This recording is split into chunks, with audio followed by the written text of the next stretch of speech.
All right, everybody. Good night to you. Good morning, good evening, good afternoon, whenever it is you tune in. Hope everything is going well for you. Um, so we're here, me and RIPCLIFF, a.k.a. Yes. Bird Confessional. So this is both on my channel, this is on his channel, but this is ours exclusively. So thanks for coming to either one of our stuff. We'll get to see both sides of the conversation here. So the conversation in question, as you can tell by the thumbnail and by the title, it's like, hey, what makes the more sense for the Falcons this season as far as the quarterback position? Now, I put the thumbnail of Marcus Mariota, obviously, and I put the thumbnail of Desmond Ridder. So, what we have is it's kind of a one-on-one discussion, but you guys can tag along, obviously, as well in the comments. I'm actually on the side of, hey, let's just stick with Mariota for the rest of the season. RIPCLIFF, he's saying, hey, Yeah, I think Desmond Ridder. It's time for the put Ridder in and see what we have with him. So what we're gonna do is, since we agreed that I can start first, I'm gonna make the case for Mariota, and then he's gonna make the case for Desmond Ridder, and then I am going to say in defense of Desmond, and then you are going to say in defense of Marcus. I get it. That sounds good. And then we're gonna come to our final decision as to what right. we should be expecting moving Right. forward. So my first thing is that I got the case for Mariota to continue to be the starter. Whew. So, we ready? Everyone in the chat? See some people here. Yeah, I mean, keep it lively. Come on. Might get to a juicy discussion. It is a one-on-one. I didn't want it to be like overwhelming about like either side. Question: Can I see the comments? Chat. Because I don't see. You should be able to. It nothing's mean, happened yet. So yeah, okay. No one's typed in yet, or they have. yeah. Let's see. You guys want to say something? Okay. Yeah, no problem. Yeah, just go with your. I think I see where it says comments here, so I just want to be able to see the chat if someone says anything. Okay. Yeah, you should be fine. It's like normal. So. Okay. Okay. So, with Marcus Mariota as the quarterback, I want to touch on a couple of things.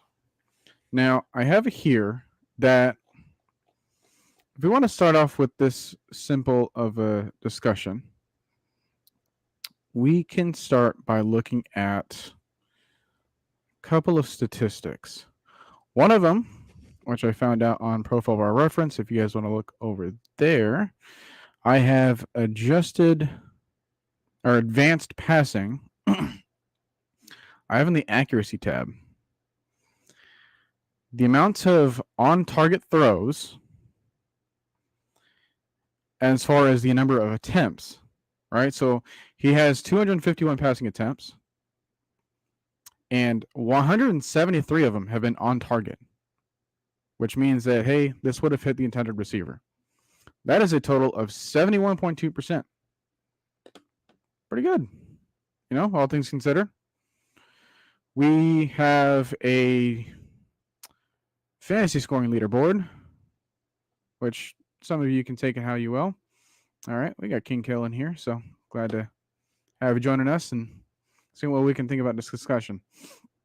Yeah, I was looking at the scoring leaders for the fantasy things, and if it wasn't for yesterday, Marcus Mariota, he is currently 11th.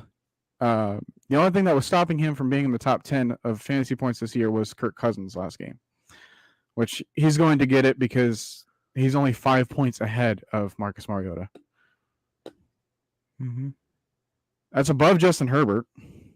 That's above. It might be unfair to say it's above Tua, considering that he kind of had some missed games. Right. And then Tua is only like 12 fantasy points behind him, despite all that. So, some you could say it's like, hey, you got some pretty good performances here. You got some pretty good performances there. And then not to mention, right? We're 5-6 at the moment. Mm-hmm. With a win here, we can be 6-6, and that's not to forget some of the stuff that we had to deal with in the previous weeks. Okay, Mm-hmm. we know about the Taquan Tampa game. Graham and We know about the they have, Taquan Graham game. yeah. Like those are a Tampa. couple of games right there Mm-hmm.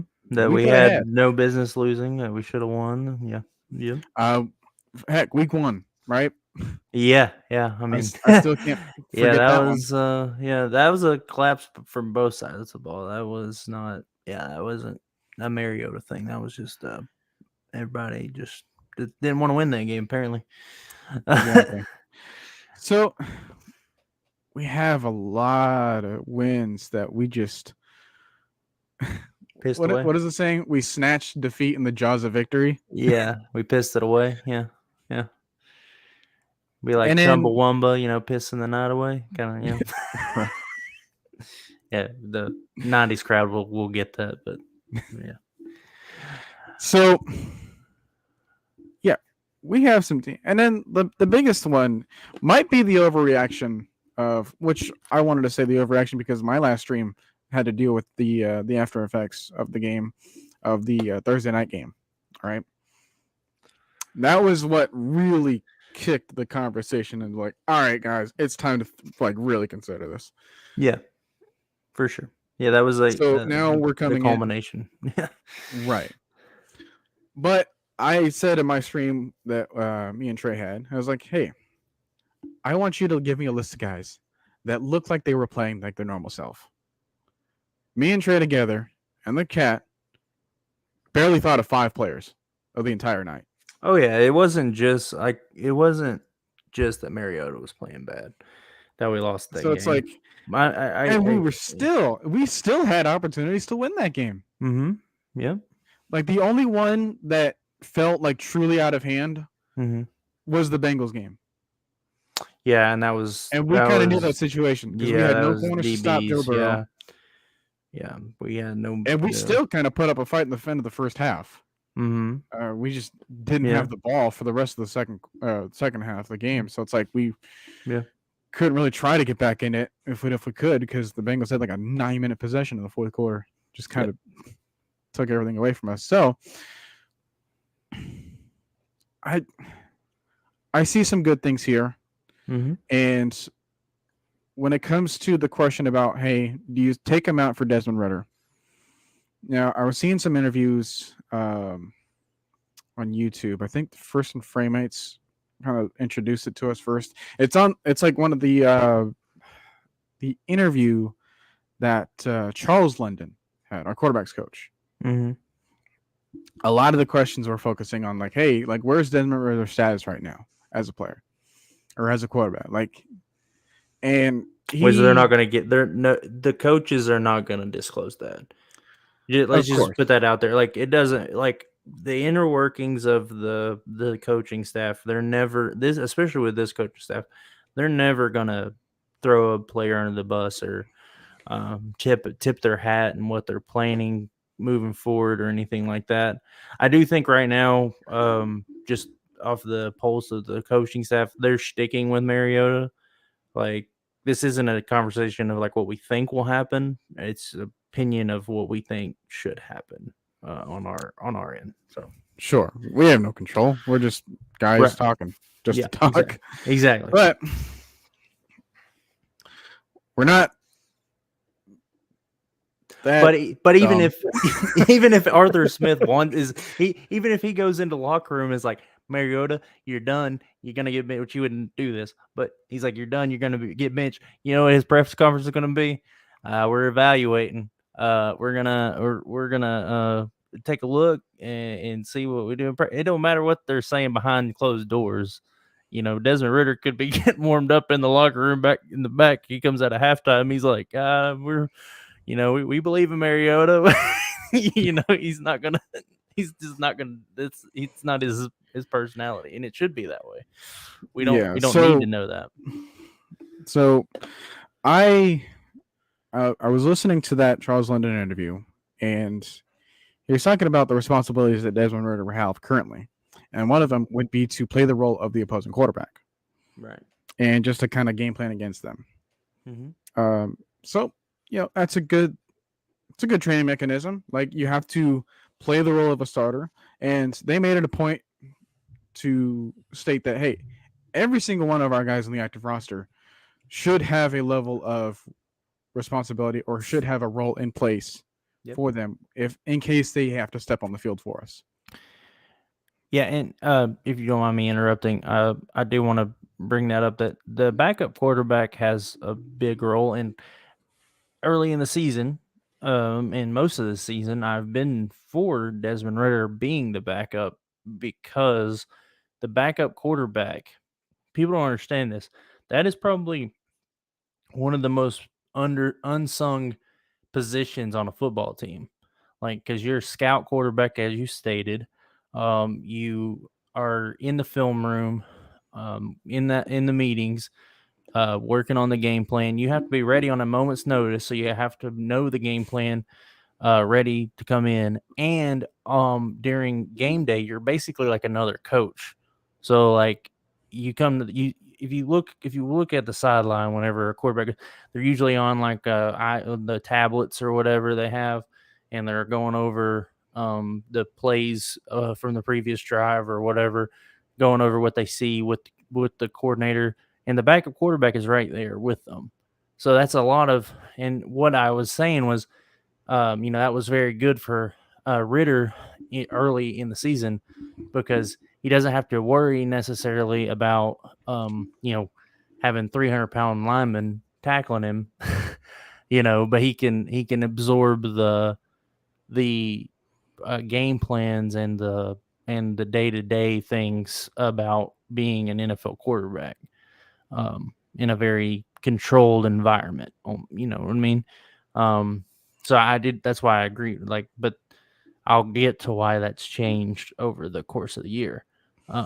But I just wanted to bring that up to kind of add to what you were saying. Yeah, no problem. In the meantime, I'm still having to deal with bots somehow. Oh yeah, free girls in your U city. Oh man, I should click the link, shouldn't I? Yeah. I'm glad I stopped you. Free girls. Well, I'm not going to get into that. That's not the right stream for it. But yeah, back to Marcus, and more importantly, the discussion involving Ridder. So I think the record does play into the factor. But another thing that I want to focus on before I lose my train of thought on this is the trust factor that the quarterback will have with the coach. Mm-hmm. If we get in a situation where we have to jerk the steering wheel from someone, and we may have had to do that for a few players that had to start last year, aren't starting this year. And obviously, those people that had to start last year, there's a reason I say had to, right? Like, they weren't supposedly the starters. Jalen Mayfield is the biggest example of that. But I think the next example of that, I don't know, might be Michael Walker. I think he really wanted this role, but what are you saying? Like the player that's like on the verge of losing his position or losing the trust in the coaching staff? Is that what you're saying? Yeah. So when it comes to like Mariota, like if he's one of those players, and then you throw Ridder in, then that kind of puts the quarterback on a short leash, because like, hey, like, we are going to put you on a microscope now. Like, we had to bench this other guy for you. So please try to do better. Otherwise, what the other fans might say, otherwise we're going to replace both of you and then try to draft someone else. And that seems to be other people's like way to solve this whole problem. Because even though we just drafted Ridder, like, everyone wants to see Ridder, but I don't know if they necessarily want to see him like be the successor. They just want to see if he's going to be a failure. They're not ready for him. Yeah, and there's a very valid point. Like, for in just to you can go, like, I have video after video on my channel. Like, that's not me. That's not, I don't, it's not even anything against Mariota as a player necessarily. It's just how I feel what would work best long term for the football team. And there are a lot of fans that want Mariota benched that I disagree with wholeheartedly because of their intentions and reasons, and that the fact that they would be the same way to Ritter as they are to Mariota the moment Exactly. that he messed up. I would not be that way. Like, that's not what I'm about. Like I said, with Mariota, even like like I said, I have video proof of me, like, I criticize him, but I also show the things that he does well and give him praise whenever it's deserved and things like that. And I was definitely on board with him being the starting quarterback for most of the year. And anybody, like, I have, I have documented proof of that. So this isn't about like bashing Mariota or anything like that. Like, I'm not going to be doing that. This is going to be strictly about what I think's best for the team. Right. So those are kind of my points. It's like, if you want him to gain trust with Arthur Smith, you might want to show him an example of like what he can deal with moving forward for a season, letting him know that, hey, like, this may be not the best way to play quarterback for us, but I want you to get here by the time that we put you on the field. And Mariota is not the worst thing. Like, put it this way, like, if we had Zach Wilson instead, my goodness, I'd be advocating for any other quarterback in the world. In Zach Wilson's defense, it's hard to be a quarterback for the Jets. Like, just everything. I don't care. You have a winning record, right? The whole fan base, the reporters saying that you were supposedly like this, all of a sudden, this great team, and then here you come in with this performance. You have less completions than punts. Yeah. Okay. Yeah, it was bad. It was bad. And then you want to go on the media and the press conference and be like, "No, I didn't let my defense down." And like, boom. I was as far as quarterbacks go of that draft class, I was pretty high on Zach Wilson, but when he got drafted by the Jets, I was like, well, that's probably not going to turn out well for me. Like, so just how I don't know what it is about the Jets. Like, they just could not. Their quarterback, like, you go there as a rookie quarterback to die. Like, yeah. So I mean, look at Sam Darnold. He even like had a like gasping breath at Carolina that was squashed. Yeah, it's like, oh, I got out of Adam Gase's grass and then entered Matt Rule's. Yeah, it's like, whoops. Yeah. It's a curse to be drafted by the Jets, and everybody knows it. So yeah, even though I was high on Zach Wilson at draft night, whenever I was like hoping and praying that they picked like Justin Fields and he went to like San Fran or something. I was just praying. I was like, but nope, didn't happen. Okay, so I'm gonna end my turn there, and I'm gonna let you make your case for Desmond Ridder. All right, so this isn't so much even. This is gonna sound weird, but it's not even about Desmond Ridder in general, right? So this is about the team in the future and like where we're at right now and where we're planning to go to, right? So as I stated early in the season, I was for Mariota to be the starter because I wanted Ridder to get the experience in the perspective as the backup. That was my main goal, because I made the argument that the reason Mariota is the way that he is because he was rushed into action too early in Tennessee, and he developed bad habits that he has never fixed. So, and it's a lot harder to unlearn bad habit or to teach to not learn bad habits and just go on as to unlearn bad habits. Like it's very hard to get someone out of that once. And Mariota, just to say what Mariota's biggest issues are, his biggest issue is inconsistent with his footwork and technique, and hero ball. What I mean by that is that Mariota does not give up on plays, and that sounds good in theory, right? You want a guy that's got that, aggressive nature in him, right? But you got to be smart about it because it will cost you. It will have you make mistakes that are costly. Not just mistakes. Every player makes mistakes.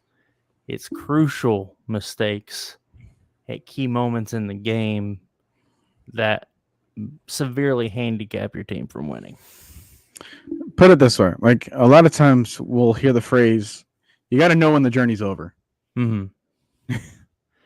Yes, and he doesn't. He thinks that he can make a big and sometimes he will pass up the routine play, the play that he should make, the dump off or the short pass, because he sees, oh, I could possibly fit it in between these two defenders here and make a play, and then it doesn't happen, and then you're like, okay, Mariota, you could have just dumped it off to the flat here and it's picked kind up of weird to solid. say. He's almost like a mobile conservative gunslinger. Yeah, like what's weird is sometimes you'll have like great Mariota, and I even said this in the off season. I was like, there's gonna be times where Mariota, he just looks like he's gonna be the guy, and you're like, man, we might actually have ourselves the quarterback here. And then it That could be in that the 49ers same, game, that yeah, was and it could flawless. be in the same game where you go, wait a minute, who's this? Does he belong on an NFL field? What was that? What did he just do? And we saw the Jekyll and Hyde Mariota, and I would say, probably the Rams game. We saw a little bit of that. Tampa, a little bit of that, a little bit, because he did make really good plays that game, and then there was some that it wasn't, but not so much the Tampa game was really good. But there's been games, you know what I mean? There's one throw that I want to say in that Tampa game specifically that goes unnoticed because of how early it happened. But Yeah. before halftime, they set up a screen pass to Kadero Hodge. Yeah, and it hit him right in the damn hands, and he dropped it. Hit him right in the hands. He had 30 yards all to himself. For a touchdown. It was a touchdown. Yeah. I could have jogged. It didn't go unnoticed by moi. I have a whole entire video about it of the game. Like that was actually one of Mariota's best games. I he had some issues, but like I said, there's multiple examples of like what the fuck moments with Mariota that just, and that's really where I came to the point of Mariota needing to be benched and us handing over the keys to Ritter, is that all the issues that I've been talking about over and over again culminated in that Panthers game. And there was one play, and I know this is going to sound weird, but it was what it told me more than it was what the result was. It was 3rd down and 5. We were down 2 possessions, I believe. And we were backed up. I think we were on their 20 or something like that. I can't remember the exact yard marker. And we opted to do a draw play run to try to catch them off guard to get that first down. And we almost got the first down. But what that told me is that Arthur Smith does not truly trust Mariota. And here's why. I'm sorry, I kind of froze my computer for a little sec. What game are you referring to? Was that Panthers? The Panthers game, yes. Okay. Yeah. And because that was an obvious passing situation and a very crucial point of the game. Like we needed that first down. Like that was before the half, right? Or like I before the think end of the half. so. I think so. And there was other plays, but that was like it was just the eye opener, right? It was like, man, that was an obvious pass down. And I understand you're like sometimes you try to catch them off guard, all that stuff, chess match. But what Because I that think I showed, know what play you're referring to. There was like the 2-yard dump off to Patterson, right? no, it was a run play. It was a draw play. It was 3rd and 5. Might have been it was 3rd and 5, I think, though. Oh, was that And the 4th and it was inches punt? Algier, and we handed off to as a draw play. I think it was to Algier, and Yeah, he okay. came up like a yard short. I think it was 4th and inches. Yeah, and I think you brought up like why did we not go for it on 4th down? But like you don't go for it on 4th down at your own 20, like ever. It don't matter what unless it's we have to get a first down or this game's over kind of thing. Well, I'm saying, like, we didn't struggle. Like, we didn't fail the previous. Like, it's one thing if it was like 1st and 10, then we got the 2nd and inches, and then we couldn't fit, and then we didn't get the 2nd and inches, then we didn't get the 3rd and inches. I can see why you wouldn't feel comfortable. But no, you just had a 4-yard play, 3-yard play, 3-yard play. Here's why you don't do that, on the ground. And this is going to be, and you got more bots in the chat, by the way. Don't worry, I'm quick with it. Yeah. But yes, it is the DBC, bro. Yeah. So, okay. What I'm saying, real quick, is because you're saying that he doesn't fully trust Mariota because of that decision, but he didn't even trust the run game either, and that's what got them to the 4th. That's what got them to the situation. What makes you say that he doesn't trust the run game? Because they punted.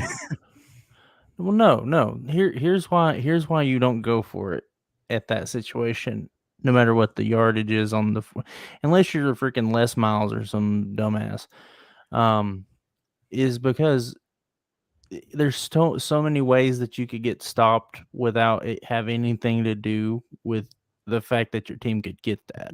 You could have a botch snap. One player from the defense could make a play and stop that. It doesn't even have to be a good defensive call to have that stopped. One guy can miss a block on your offensive line and cause a problem. Doesn't matter if everyone else does. There's so many variables. It's like, think about in the run game, right? Even if you have a really good run game, right? How many plays do you have that go for either negative yards or no yards? There's a lot of them. Like to have a successful run game, you actually have to stick with the run, even if you get negative plays. But if you're sitting there and you're down 2 possessions, and it's still early in the game, in your 4th and inches, at their 20-yard line, and that one of those no yard plays happens where they just load up and they stop you and stuff you, you're basically giving the game away at that point. So that's why you don't go for it on that play, that play, even if you had a good 3rd down. Like the places that you go for it is like around midfield where it's like too close to really punt, but you're too far away to kick a field goal. Right. Or yeah, exactly. So my question is, my statement to that is I don't think that would be necessarily like a lack of trust between Arthur Smith and Mariota. If they don't even decide to run a play, showed a lack of trust. Because so you're referring to the 3rd and 5. The 3rd and 5, yes. Because 3rd and 5 is too long to trust that you're going to get, even if you have a very dominant run game, it's too far to trust that you're going to get a first down, especially on a draw, on a gimmicky draw play. I mean, you could have got a first down, but at 3rd and 5, it's an obvious passing situation in that situation, and it's very crucial that you get it. So the fact that he didn't trust Mariota enough to put it in his hands to try to get that first down said a lot to me. Or this is just me being devil advocate a little bit. Mm-hmm. It's a draw play, which is a fake pass setup into a run. Yeah. Maybe we're trying to fool the defense, and it was nearly successful. You are definitely trying to fool the defense, but my point is that you don't. That's not a point of the game that you do a gimmick. Do a gimmick draw play, try to catch the guard off the defense. And if it was just that, I wouldn't say this. It was more than that. But that was the play that I finally like. That was the play that I was like, this guy, it's coming to an end. What we have with Mariota is coming to an end. And I know we went and won the Bears game, and he had a decent game. Would you say that a draw play is a gimmick? Yeah. It's like draw play is a gimmick play. What are you talking about? I mean, it's a play that, I mean, same way it's a gimmick play the same way play action is. I mean, people do it, run it a lot, but it's designed to throw off a defense. And like I said, if it was 3rd and 3, yeah, sure, draw play could be an option. As far as that's concerned, what I'm saying is that 3rd and 5, when you look at analytics, right? A draw play is not the play that you run on 3rd and 5 in that situation. It's not. What you run that play for is because you trust your run game to get your first down more than your quarterback. Because really, the most successful plays on 3rd and 5 are your like stick routes, stick concepts, little dump off flat routes, post routes. You can do a lot of things, but like it's passing. But the passing game is the way to go on 3rd and 5. Always 100%. Like that's a obvious passing down. Any coach will tell you that. And I understand he's trying to throw off the defense. I get that, right? But that's a very crucial down. Okay, so that's not, you're not taking that into account. Like, we're not going to go for it on 4th down. Obviously, we didn't. We had a 4th and inches, didn't go for it. We needed that first down. They were up 2 scores. Our defense wasn't getting stops, so we need to get a first down. So that play that you call needs to be a play that this is the way Nick Saban said this. You don't practice a play until you get it right. You practice it till you can't get it wrong. In those downs, 3rd and 5, crucial situation, you run the plays that your team cannot get wrong. You don't run, and I'll say it again, it's a gimmick play. Draw play is not a guarantee. It's I'm trying to throw off the defense and get lucky and get a first down, right? Okay. That's what I'm saying. What plays would get you a first down in a more favorable percentage is different pass concepts. Now, like I said, the whole crux of the matter is he didn't trust Mariota to do that. He trusted Algier to put it in Algier's hands to get the first down, and that's why I'm saying that's a problem.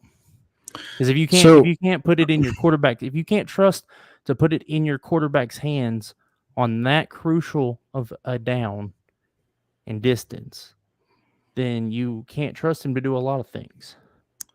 So, just to clarify, even if we do get the first down using that run play, you still wouldn't like it? Exactly. Yep. Okay. Because it's what it said. It's what it said about Arthur Smith's trust in Mariota in crucial moments of a game. That's what my issue of it was.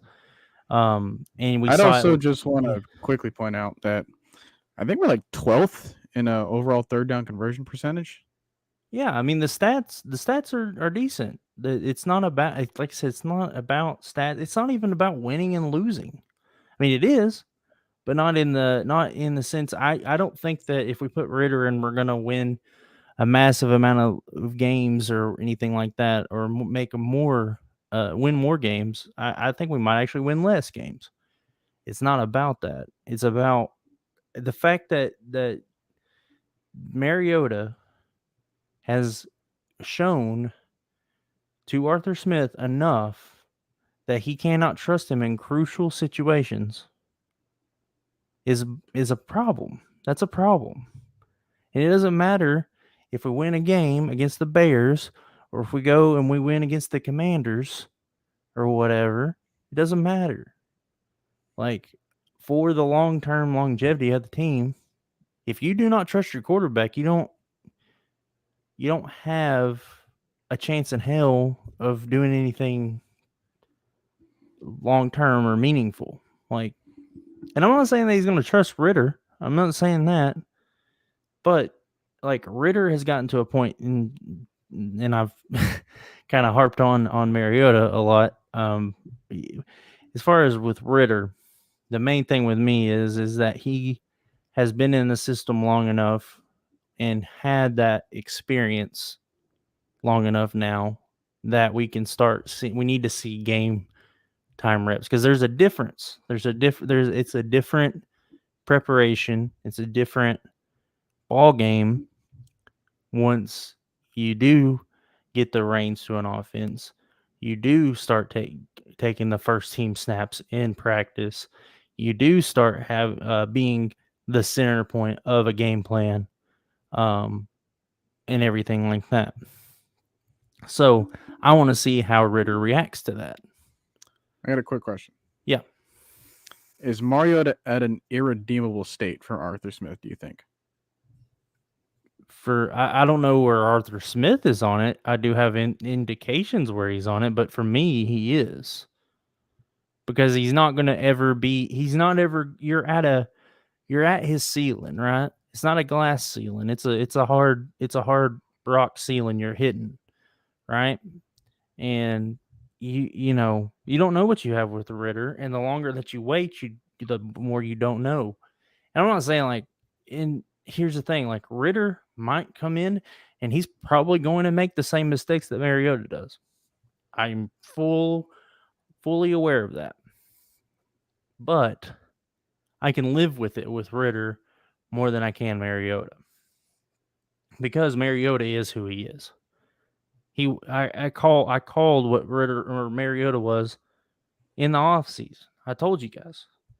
And everything, and he served his purpose. And I have nothing against him as a player. I don't have anything against him. This is just my honest opinion on how the team should proceed. It doesn't mean that I think that's how it's going to happen. It's just what I saw. Yeah, but if you're coach, and seriously, at any point does that where they cannot trust you, and that, I mean, like I said, even if it was okay, let's say we did that play and it was a 1-score game, I can maybe see it. But that was a 2-score game. We were struggling on offense. We needed desperately to have the drive stay alive, and he opted for a low percentage. I mean, a draw play is a low percentage play to get a conversion on 3rd down and 5.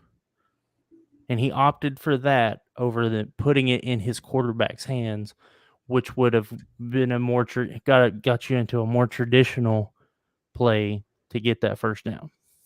That says a lot to me, right? Just as it would say a lot to me if he went for it on 4th and inches at that point. It would have said a lot to me about what he thought about the defense and how much trust he had in it. Like, these are, like I said, I'm not a huge, like, I'm not like a by the book analytics guy. Like, you got to follow it, but there's certain things that you have to do in order to win a game. Like there's certain there's formulas that you have to follow, and your point is to try to get the other team to get out of that rhythm. That's how you win games most of the time. Just like in the Super Bowl, not to open up old wounds, but the fact that we only ran 6 times in the second half, up by 25 points, is patently ridiculous. I don't care what happened to your running back. I don't care if you're down to Taylor Gabriel being the only guy that can run the ball. You hand it off to Taylor Gabriel every time because the clock is your friend at that point. Like, that's what I'm you saying. can kneel. Yeah. And that was the biggest thing with Dan Quinn. That was the biggest issue was situationally, he called the wrong plays or he did the wrong things. Like going for 2 against Dallas in, when we were up. I can't even remember how much we were up, but we were, but we went for 2 there, and it's like, oh, we didn't get it. Oh well, how bad's that going to be? Really, we lost by 1 point. Like that field goal would have just tied the game had we just kicked the extra point. Like that's what I'm talking about. There are things that you do through a course of the game, like that the situation calls for, and you have to do it that way. Or like I said, what it showed me, like I said, was a lack of trust in Mariota, and that wasn't the only thing in that game. I mean, we were driving, had a potential to score a touchdown at the end of the half, and we kind of called plays that weren't very good clock management and didn't take shots to the end zone at the end of that half. And I think part of that was he was afraid Mariota would turn the ball over. And he was like, I'd rather get 3 points than to put it in Marcus's hands and just hope and pray he don't turn the ball over. You get what I'm saying?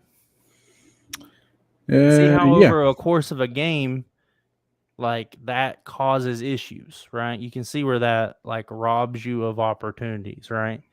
That not having that trust. And like if you watch my breakdowns, I talk about how Arthur Smith has a very simple offense. Doesn't mean that it's easy, but it's very simple. It's got the same kind of route concepts, things like that, and that's a good thing.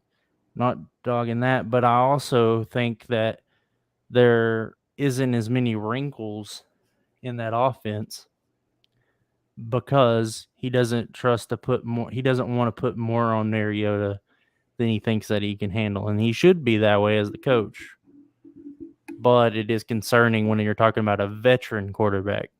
You're talking about a guy that's been in the system before. You're not talking about Ritter. And my thing is if you're limiting your playbook already with Mariota, why not limit it with Ritter? You know what I mean? Like, why not give him the same thing?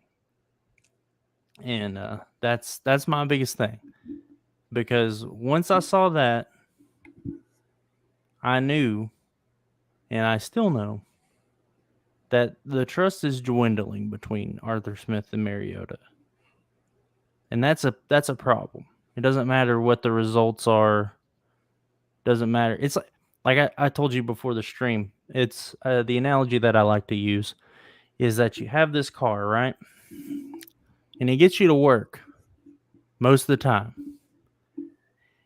It's a little rough, You have to struggle with struggles sometimes, but you live with it because it gets you to work, right? But maybe it's 3 times a year, maybe it's 4 times a year. It breaks down on you completely, and you miss work, and maybe you're out of work for a couple of days. That's actually happened to me. Yeah, what are if you have and you have this car in your garage that you really haven't test drove too much, but it doesn't have a lot of miles on it. It's kind of new, right? It's shown that it can be reliable. What are you going to do with that other car?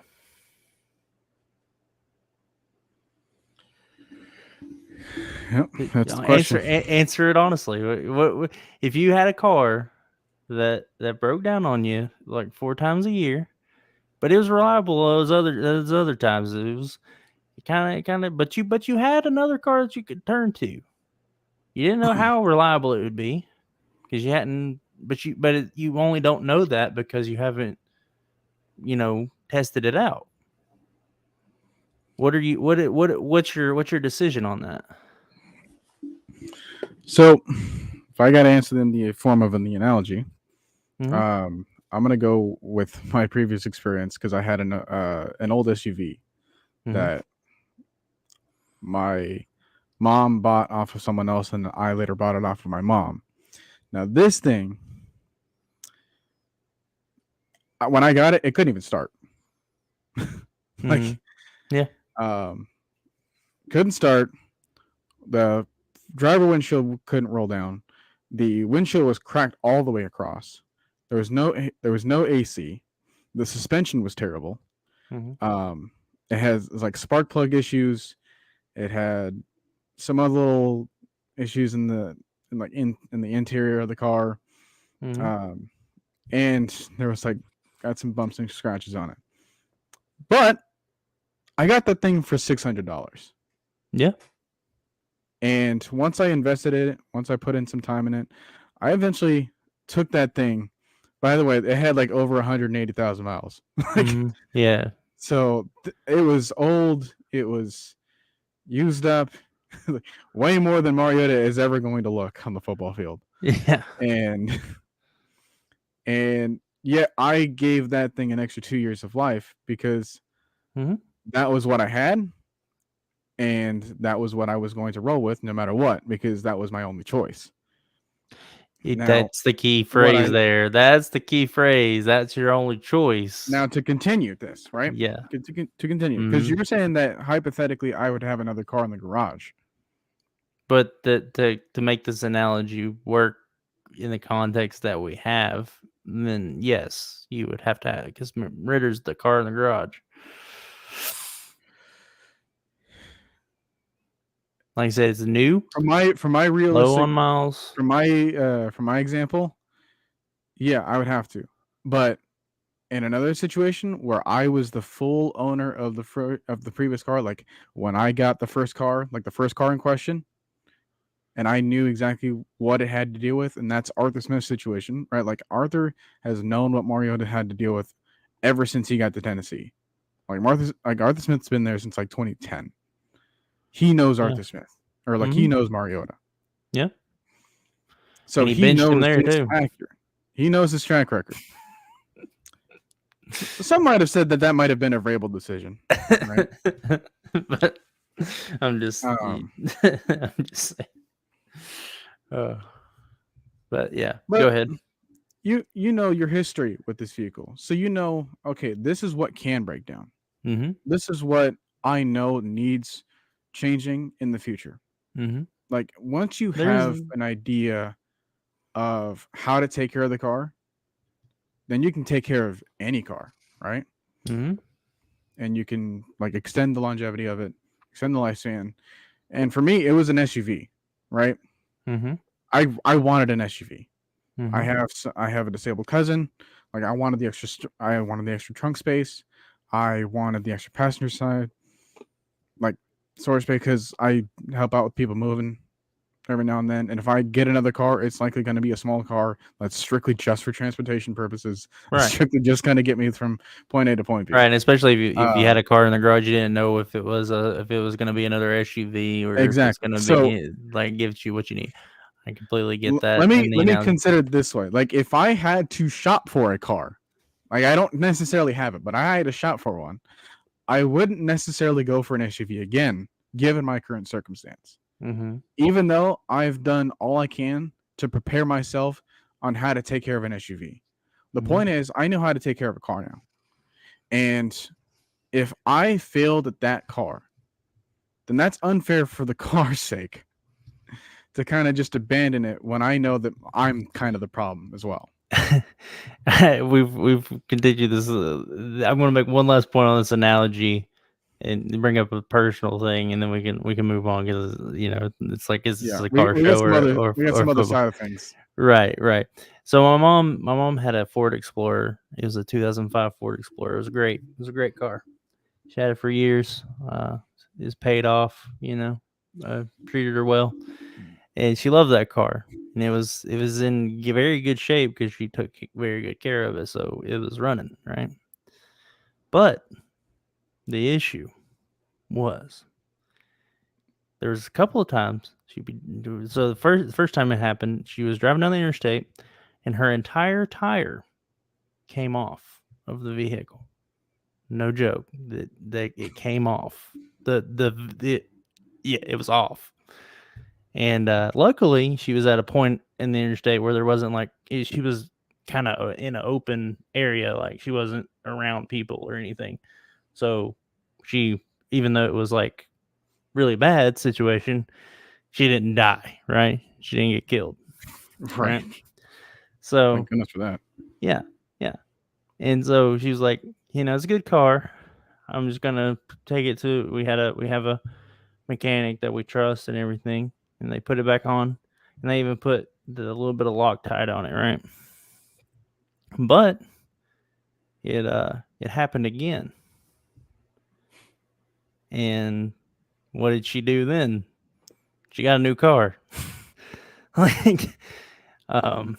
because doesn't matter how great the car had been and how reliable it is normally. There was 2 times that she got lucky that it didn't kill her. So, yeah, the car went bye-bye. That's how I see Mariota. It's like, man, that car is reliable, man. You know what you got out of it, but every once in a while the tire flies off whenever you're going 70 miles an hour and could possibly kill you. Yeah. So that's where I'm at with him. Right. Now, I added this section in here. Kind of getting our mindset and just flip it a little bit and see if there's anything that I might have missed in defense of Marcus that you can come up with, and see if there's anything in my defense of Desmond that you didn't say. Okay. So I can go first here. Okay. Mariota. And I don't even know if you hadn't. I mean, you brought it up. I mean, but I mean, he does have traits. Like I've said, Mariota has all the tools in the world to be a tremendous quarterback. I've seen him make throws, and I'm like, that's a throw. I mean, even in that Panthers game, there was a throw that was like, man, that's a throw. Like, what is that? But what you're missing is, or what you're missing is what I was saying. So, as far as he was inconsistent and things like that. So that's my issue with him. But he does have the traits. Oh, quick question. Yeah. Do you mind answering this by 3:30? Is he getting the best out of Mariota? I would say yes, because I think Mariota is who he is. Like he is who he is. He's my best compare. Like he's obviously not Michael Vick, but he's like Michael Vick in the sense that Michael Vick could have stellar games, and I'll say this too: Mariota's a better overall quarterback, I think, than Michael Vick is. He probably doesn't have like the high end that Michael Vick had, but like he's a more inconsistent quarterback, if that makes sense. He probably won't get as low as Michael Vick has gotten. Right? Yeah, he doesn't. Yeah, exactly. But see, like the issue with Mariota is not that he makes mistakes. That's not the issue with Mariota. It's when he makes the mistakes. Right? He makes the mistakes. Like the New Orleans game, the fumble. Right? He even said that the reason that he was doing what he did is because he didn't know he had the first down, and he was trying to make sure he got the first down, and he ended up fumbling the ball. And that, if we continue that drive, we likely score, that game is won. Right? Yeah. There was also just a quick throwing in there. There's also a 3rd and goal situation where we threw it to Brian Edwards and he just straight up drops it in the end zone. Yeah. Well, You end up having to kick a field goal for that. you know what happened to Brian Edwards? Where he at now? Don't know, but Frank Darby replaced him. How's that? Yeah. That shows you. That shows you what happened. We also had someone else. Another receiver that we signed. His name starts with an E. Oh my gosh, I couldn't. It's my point is that Brian Edwards ain't on the team, right? Yeah. So that's what but like I said, Mariota has all the traits, man. Like it's honestly heartbreaking to see Mariota do the things that he does that limits the offense and stuff, because I know, like, man, he has the traits, man. He could be something, but he's never going to be. Like, he's at the point of his career that you ain't changing Mariota.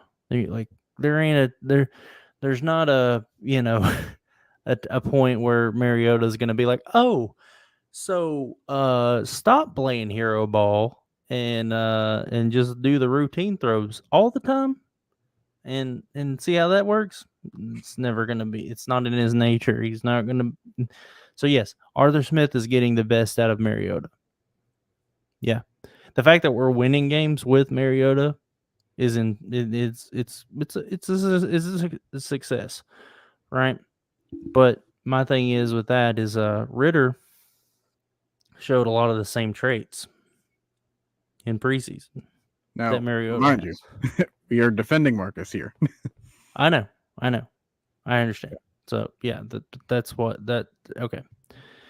Yeah, and so like I said, and you can go on my channel. I have an entire breakdown. The Tampa game that we lost, I told you like how great Mariota was, and then I followed that up with a 49ers game breakdown and showed it. So I recommend it. If you haven't, go watch them.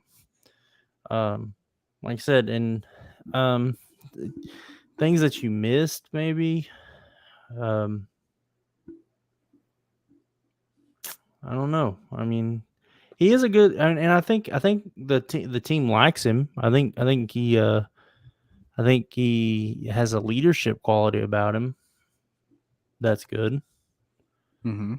Because I mean, even with his poor play, like you don't see players like kind of. I mean, they like him. They defend him. He's not getting the Russell Wilson stink eye treatment. Right. Yeah. Like, God. And isn't that guy like the most overrated quarterback ever? Like, or not? I mean, not the most overrated quarterback ever, but he's rough. I will say that. Oh yeah. It got to a point. I never thought Russell Wilson was one of the top quarterbacks in the league. I never thought that. Like, he was good, but what about Pete Carroll? Like, likable. But I don't know when this was, but it was a couple weeks ago. And it was Melvin Gordon of all people giving him the stink eye. Yeah, it's like, what are you doing, dude? And then Pete Carroll like coming out and being like, Geno Smith, it's nice to have a quarterback that goes off of the armband or whatever. Where's the armband or something like that? Some weird thing that he said. Yeah. Yeah, you definitely see a lot more structure with Seattle's offense now. Yeah, and it's like if Russell Wilson was such a great quarterback, why did the team that he won a Super Bowl with go like, yeah, we're just gonna trade you, buddy. Like, we're gonna take those first round draft picks and run.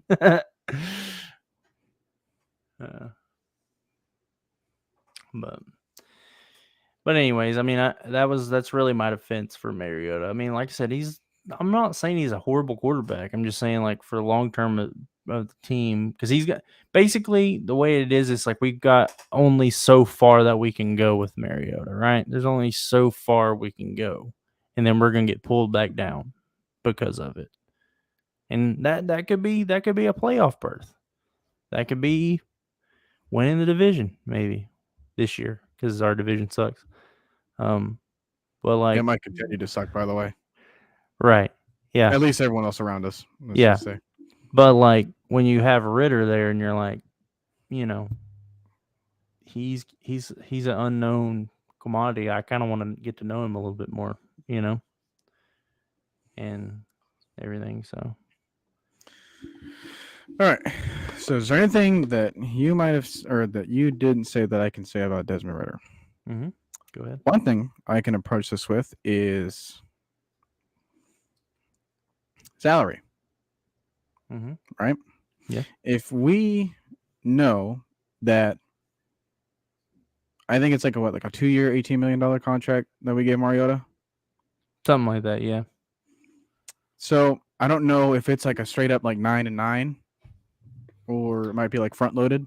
Do you remember that? Yeah, I'd have to look at it. The only reason I didn't bring that up is because I actually do think that like Mariota should stay on the team as a backup because he's been in that role before, and I think that he would be a good like I said, he's a good leader and he could be a good mentor for Ritter. I'm not saying that like because the this things isn't to keep him off the team. This is just right. This is who I think would be better long term for the team as the starter.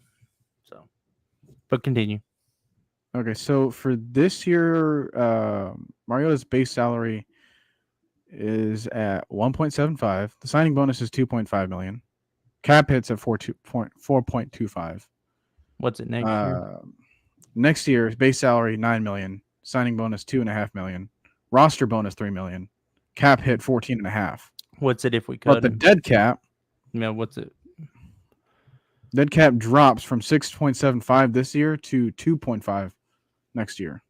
So if we cut him, like how much would we have in quote unquote cap savings? Okay. Next year. If before June 1st or after? Let's do probably have to be before June 1st. Yeah, we do before so first. The dead cap would be 2.5, but the cap savings would be 12,000. Wait, what? Either that's a comma or that's a okay. Yeah, that should be a comma. It had a 1 2 then comma 000 period 000. Right. And then that probably should be a comma. The post June 1st would be designation would be like it would be half or it'd be like because it moves half. It'd be basically the same, but you wouldn't have any dead cap to worry about for 2024. Yeah, like I said, I think he stays on the team whether because I really think Ritter's going to be the starter next year for sure. Like, I don't. Do you kind of agree with that? That Ritter would be the starter next year. Yeah, I have no problem with that. Yeah, no, I know that what I'm saying is what we think would happen. I think that's kind of in the cards there. But yeah, go ahead with what you I'm cutting into your time. Sorry. So I'm bringing this in because if we want to have this kind of line of thinking, right, where it's like, hey, Mariota's ceiling is Ritter's floor. We don't know if that's for certain, but we do like to think of what that can be, right? Like that is the standard. That probably isn't now. Because if it is now, then yeah, because I wouldn't necessarily agree with that because like Mariota has a good ceiling. Like he has he can, but it's a solid wall ceiling. Like it's not a glass ceiling, right? So you know what you're gonna get with Mariota, and you know that eventually he's gonna cost you possessions. He's gonna cost you games eventually. But for the way that he's been playing, and he's only 30th in terms of like the quarterback cap hit out of the league right now, out of all starters. Oh yeah, he should be on the team next year for sure. Yeah. But we just need to know that, okay, what makes sense for the Falcons to do this season regarding this position. Right. If we want to throw Ritter out there and we want to really feel confident about the 2023 season, which a lot of people will be excited for, right? Given how this season has gone, and not just the quarterback position, but just overall on the team and the coaching staffs, like how they've handled this Well, situation. it's Falcons fans, so I don't know if they get excited about anything with the Falcons. They just like to shit on them most of the time on the forums. But well, we'll be talking about excited. the people that are sure. We're going to be talking about the people that are like here. yeah, we'll be excited. Yeah. So, like, but in order for us to truly feel that way, we need to know what the quarterback looks like. And what I've been saying is, I don't want a situation where we're rushing a quarterback onto the field. Like, I don't want a microwave product that should have been put in the oven. Mm-hmm. And with what we're saying about Ritter, it's like we don't know where he's put at all. Like, we don't know if it's a microwave. We don't know if it's an oven. Don't you think it's time to find out, though? We do have to check the door. Because if we want to feel confident about moving forward, right? This isn't just a matter of like looking at the trees. It's a matter of looking at the entire forest. This is the Falcons' season. And if it's going to play out by the means of the quarterback making the least amount of mistakes, then we need to see the comparison. And if all it takes is for Desmond to get maybe just a few games this season, at least one, right? That's general consensus. Like, people would be happy about just one. We just need to know like when that one game could come. Right. You know what I kind of see this situation as? It's kind of like the Diet Coke of what Kansas City had in the Mahomes and Alex Smith era. Like, Alex Smith was a very good quarterback, for what he was. But did we lose you? I think we might have lost Noah. Do. Gotta love technical difficulties here. I think we lost him. But to continue my point, I think it's like the Diet Coke of Kansas City situation with Patrick Mahomes and Alex Smith, because Alex Smith was a very good quarterback, right? Very solid. And but we knew there was a ceiling there, right? We knew that he could get you to the playoffs. We knew he could win you games. He could win you a couple playoff games even. But Andy Reid knew that he could only get you so far. And then he saw this guy in Patrick Mahomes, who was a bit of a loose cannon as far as mechanics, things like that. But like, man, he had some traits, man. He had it all. Okay, I don't know what was going on. I was going into my. Did you hear what I was saying about Kansas City and Patrick Mahomes, the Diet Coke? I couldn't. I just got back in. Okay, well, what I was saying was basically that our situation is kind of like a Diet Coke of that situation, right? So, Alex Smith and Patrick Mahomes. Alex Smith, Patrick Mahomes. Okay. It's a little bit different because I think Alex Smith is a better quarterback than Mariota overall for what he is, and I think Mahomes is better than probably Ritter's going to be, right? But yeah, go ahead. That team as a whole went like 12-4. Yeah, right. Before they drafted Mahomes. Right, exactly. But what I was saying is like Andy Reid knew there was a limit to Alex Smith, though, right? He knew that as good as Alex Smith could be, he was always going to be hampered by his limitations. Yeah. So with that situation, I would preface that by saying I believe Alex Smith was older at that stage, and Mahomes was a quarterback that was. People want to say that it was like the obvious pick at the He was time. not. People He really was didn't not. think about that, right? Like he was the quarterback that needed a certain coach to draft him. Oh yeah, yeah. Like he was actually. And this is one of my biggest draft successes. Like I was in a draft community that during that time, and obviously you had played for the Bears. He went number Trubisky, one, Trubisky. You had Watson. Watson was in that one. A lot of good quarterbacks. There was because there were 27. That was wasn't Lamar Jackson in that one too? No, that he was 2018. 2017. Anyways, That was there, that was like that was the big three. okay, there was a lot of like big time quarterback prospects, and Mahomes was like the dark horse guy, right? Mm-hmm. That the draft community I was in, like we were all high on Mahomes at the time. There's a lot of people that had him as their quarterback one.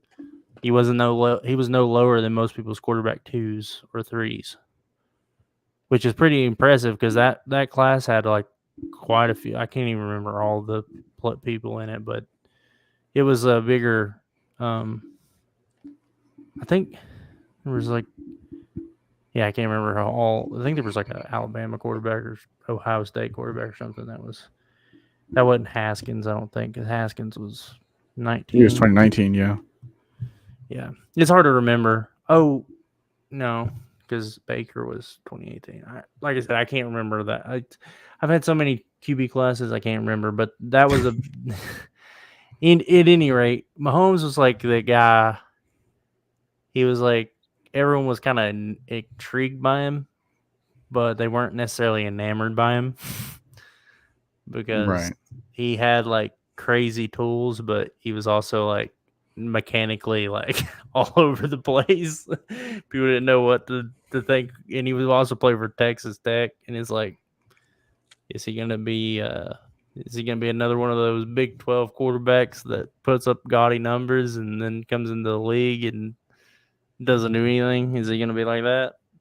So he had that to contend with, and Right.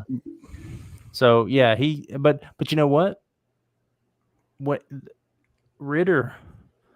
It's crazy because this was before the Falcons even drafted him. This was like early like the year before where he was gonna be in. You know me, I always like look at draft classes like a year ahead of everybody. And I was watching his film, and Ritter was like, I was like, he's got that Patrick Mahomes kind of feel to him. Like I'm not saying he is Patrick Mahomes. I'd never say that. I don't compare players most of the time. But like when I watched him, it was like he's got that flair to him, right? And I think Ritter's actually a very good leader. I mean, think about what he did for Yeah. Cincinnati. I mean, he led them to the college football playoff as a non-power 5 school. Like that's pretty Like they made impressive. it top 4. Yeah, like and I mean, Alabama took them to took them to the woodshed after that. But I mean, the fact that he even made it to that point is impressive. I mean, he had to beat Yeah, Notre Dame and stuff like that year to had beat. some good moments against Georgia too, which Yeah. But yeah, so but yeah, I would just want to say it's like Mahomes, no matter what you thought of him, he was still going in the first round. yeah, like he was a first. I'm not like I said, Um, I'm not saying that necessarily that Mahomes and Ritter are the same player or anything like that, but I think that Ritter could be very successful in our offense, though. sure. So what you were saying though was like, hey, Andy Reid made the decision. Like he saw Alex Smith, what he has now. It was like, hey, I And see this guy over here. Arthur Smith ultimately did that with not necessarily with Mariota, but he definitely did it with Matt Ryan. He definitely was like, Matt Ryan at this point in his career, he's not gonna get me to where I need to go. It's better to sever that tie. And then he brought in Mariota because of the familiarity. But I also think he brought him in because he knew Mariota isn't my guy, but he can, steady the ship while I'm getting my guy ready. Yeah. And that's kind of how he viewed him. Which Marcus has done a good job of that. I'm not taking anything away from that. I just think it's time to move on, So my last point for Desmond is like if we want him to come in. Because we might get stuck on the whole playoff hunt, right?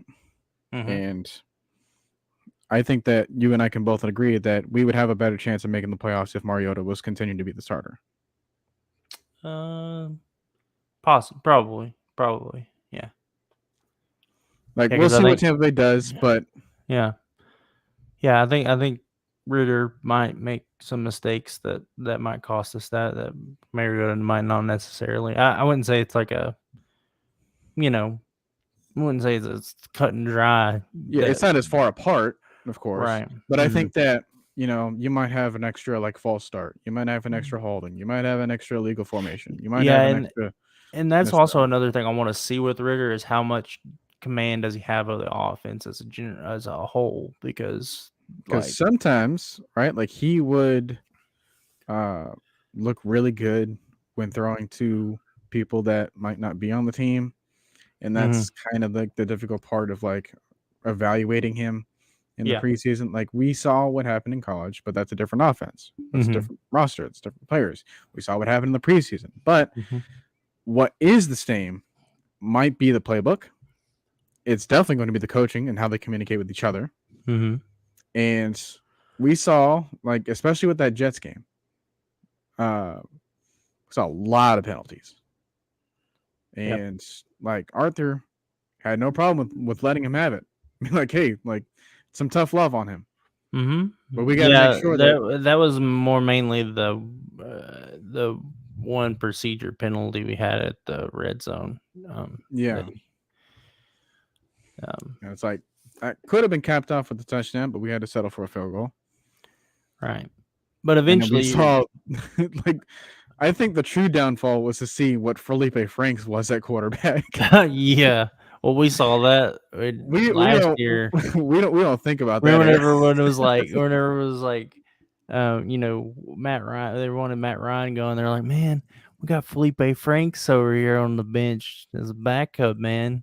You're playing him, like, even then we weren't even playing him at tight end. It was like, let's see what Felipe's got. Then that Patriots game happened. They're like, oh, that's what Felipe's got. Okay, let's tone it down a little bit. Let's lower our voice. And then we gave Felipe another shot, and it's like that's a half of a football game that I don't even want to try to remember. Yeah. Felipe was not a quarterback. He's not a quarterback. He's doing much better at tight end. If you want to see what rock bottom looks like in this Falcons offense, Mariota's not who you point to. You point to Felipe Franks. Yeah, no. It's like this is as far as physical talent, like they still technically share the same things. They would still technically share the same problems. Yeah. But you can see, like, when you say inaccurate, do you mean this inaccurate or this inaccurate? When you say he makes long rows, do you mean this way or do you mean this way? Yeah, I at least think that Mariota's a good quarterback. I think he's a competent quarterback.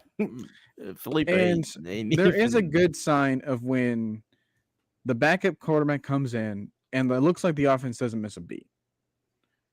But on the occasions of when I see that, the backup quarterback was probably there longer than the actual quarterback that was starting.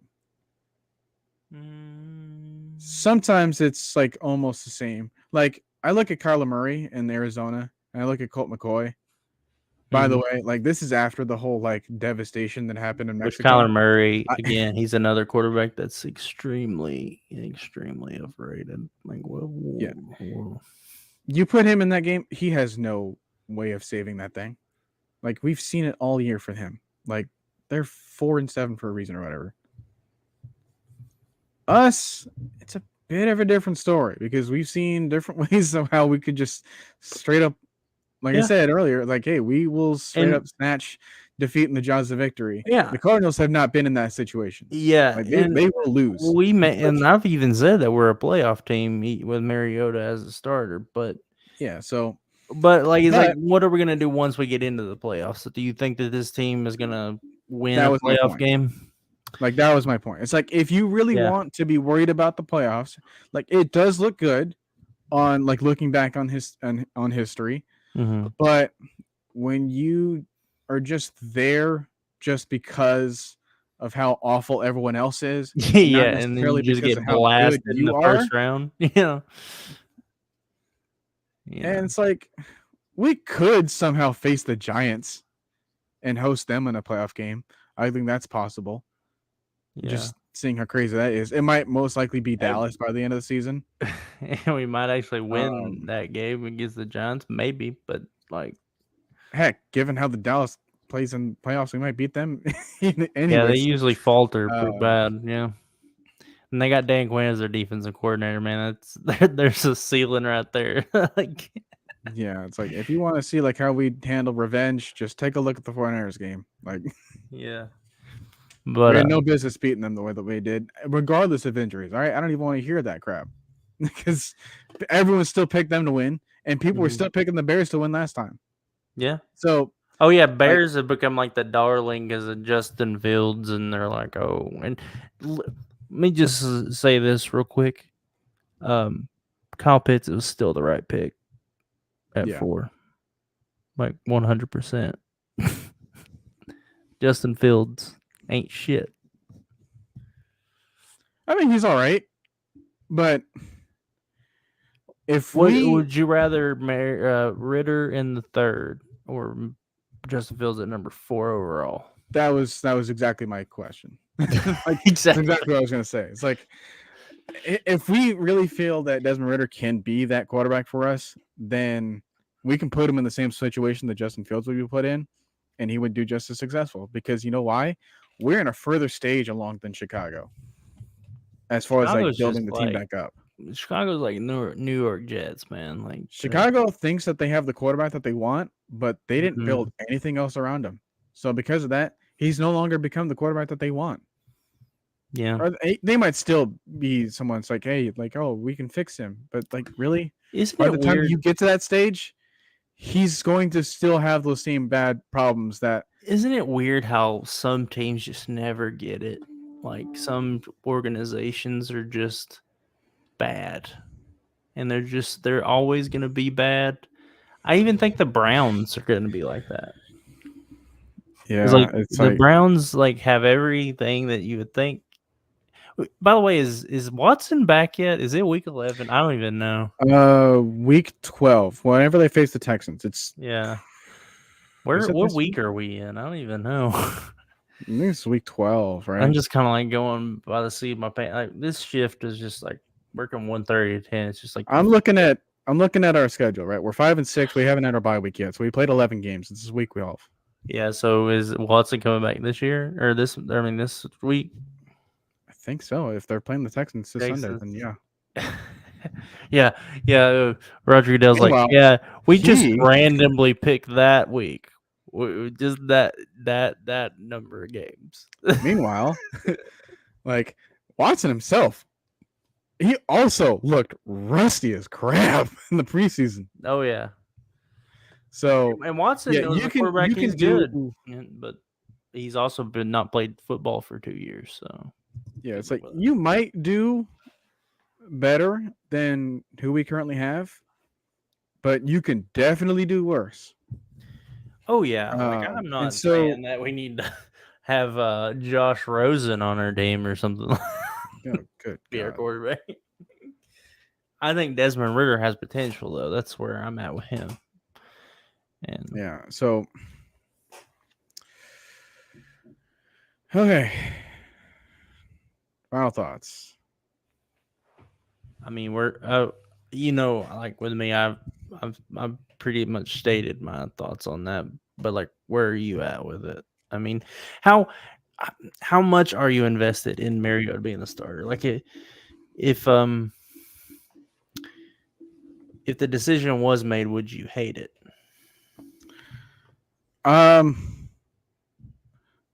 it kind of depends on who I have to talk to about it. Like, if I'm having to talk to you about the decisions, like, oh, we got rid of Mariota for Desmond Ritter, like, I don't have a problem with that. But I see other comments and I see other conversations being had elsewhere, and they're like, finally, we got rid of the terrible quarterback. It's like, guys, no. Oh yeah, no, I don't treat Desmond Ritter as like our savior, like our Lord and Savior of. Yeah, well, too bad you're kind of in the minority of of that line of Oh thinking. yeah, no, I understand your fear of it, where like Ritter comes in and he has some similar struggles, and they're like, well, that quarterback sucks too. We need to draft Bryce Young and C.J. Stroud and Exactly. Will Levis. It's like Dude, they if we don't want draft Will anyone. Levis, I might just like quit life. I might just. Oh God, Will Levis. Oh God, anybody that says that dude's an NFL quarterback, like, he'll play in the NFL, but he's not good. He's not good. He's Paxton Lynch played in the NFL. yeah, exactly. Like he was drafted in the first round. How'd that turn out? Yeah. But yeah, again, I'm also looking at this perspective. We have money for next year. Yeah. We currently have, for those that don't know, we are currently spending more money on players that can't or don't play for us than people that actually can. Yeah. Well, I mean, when you have the biggest dead cap hit in NFL history. That's 80 million, and then you have like another 20 million in just like the contracts from the people that are injured. Add that to like the 80 million that we're actually spending on the active roster. Like, yeah, that's not a good look. So when we have like the freed up money, we're going to want to attract free agents to come here. It's not necessarily just like straight up building through the draft, although that's probably the best way. Like we've had so far we've been You gotta do both. successful in both drafts. You gotta do both. You Have gotta a healthy balance. right. You got it, and this is gonna be a very good testament to Terry Fontenot next year, is how he nails the free agents period, because we're gonna have money to spend. And I think that the best way to help him is to show what this team is capable of. So by going on a streak of wins, by proving like even more people wrong of how capped our ceiling could be, because there's people it's like, oh well, good thing I only had you guys listed at 5-12 when other people had you at 2-15. It's like, no, like we can still be better than that. We can still be better than other expectations. That was always we always knew that was like when they rated us the worst roster in the NFL. It's like, yeah, bro, it's like, no, the Texans do exist. You know that, right? Right. You do know that that's a team still. I mean, we thought maybe they got removed. You know, the Carolina Panthers are still a team. Like, I mean, we lost the Carolina Panthers. That's why I wouldn't. Well, I didn't want to say anything. Yeah, but they're not a good roster though. Like overall, they got some good pieces, but you know, it's like, yeah, we might be deemed as mid, but I have no problem with that, considering that we just flipped your entire opinion on us. And what would do it even more, and especially attract more people to our teams than other teams in our division, is if we just, it's like, hey, put our stamp on here. It's like, hey, we are the division winners, and we need extra people to just run away with this. We want to become that next, like, I wouldn't say super team, but we just want to like have people here to build that lasting winning success. And I don't think that you're Tom going Brady to, in the offseason. I don't think that you are going to get the same kind of leverage in the offseason if we showed that we're a bit indecisive with who we have at the captain of the ship on offense. But in that same regard, like, okay, so how are you going to convince play? Like, okay, let's say that you said you were on board with Ritter being the starter next year, going into next year, right? You said Sure. that, right? So I don't want to put him in a kind of Jordan running Love the same situation. problem because, like, okay, say Mariota's on starting, right? And we make the playoffs. And then the coaching staff is like, well, we made the playoffs, but, like, we're going to Tim Tebow his ass. Not in the same way, but he's, Desmond Ritter's going to be the starter. Well, I mean, heck, the Ravens, they won their first Super Bowl, then they got rid of Trent Dilfer. They did what I'm saying, though. They benched Joe Flacco in the middle of the season. Well, I was talking about Trent Dilfer. Oh, yeah. Oh, like, they made it all the way with him. Yeah. They made it all the way in spite of him, is what they did. That defense, I mean, that's one of the best defenses ever assembled. So if you want more help to build the rest of your team, I would suggest try to enhance the talent that we have now, and then focus on who you need to scout for the draft. And then if there's any other position that you don't want to like touch in the draft, because sometimes you can have that situation where it's like it's just a weak class in this position. Like, I don't know what position that is for this season yet, but I know that there generally is like a thinner pool to draft from that you would feel comfortable with if you're a GM. So let's take a look at the position in the free agency market, or let's take a look at who is willing to give up a player that's still on the team, right? Because trades are still an option. Yeah. So if you want the leverage and if you want to make a player feel good about coming here, I think that your best option would be to give them the best record that you can give anyone else in the NFL. And like we said, I think the best course of action to take if we want to show how good we are and how much better we can be than everyone else is by, we might say like, hey, we're just gonna put this thing in neutral until we like overheat this car. But the fact is, what would your opinion be though if Mariota has another performance like he did against Carolina? Would that change your mind? Now, I didn't freak out as much about Mariota's situation because I recognize that no one else is playing up to their level either. But if he ends up becoming like the one and only thing, then that's when it's like, okay, if we really want to push ourselves. Because here's my question. Here's my problem with what your line of thing is. Like, do you think that Mariota is going to be the starter next year?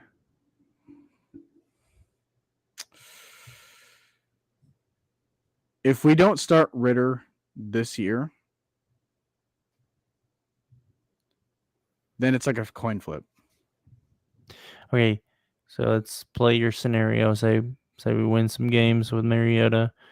We go into the wild card of the playoffs and lose. Is Mariota the starter? I think that it's still a coin flip because of what you were saying. Right? Like, you still have... But how do you sell... Okay, so say the coin flip goes into Ritter's area. How is that going to help us that we had Mariota starting and went to the playoffs with Mariota when players know that we're going to be starting Ritter? Then you give him help on offense. But what I'm saying is like your whole point was to show people that we could win, where we're going, all that stuff. But there's still uncertainty either way if you start Ritter next year. And my thing is, Ritter's on a 4-year contract. You really think that they're going to like waste 2 years of that, of him being on the bench?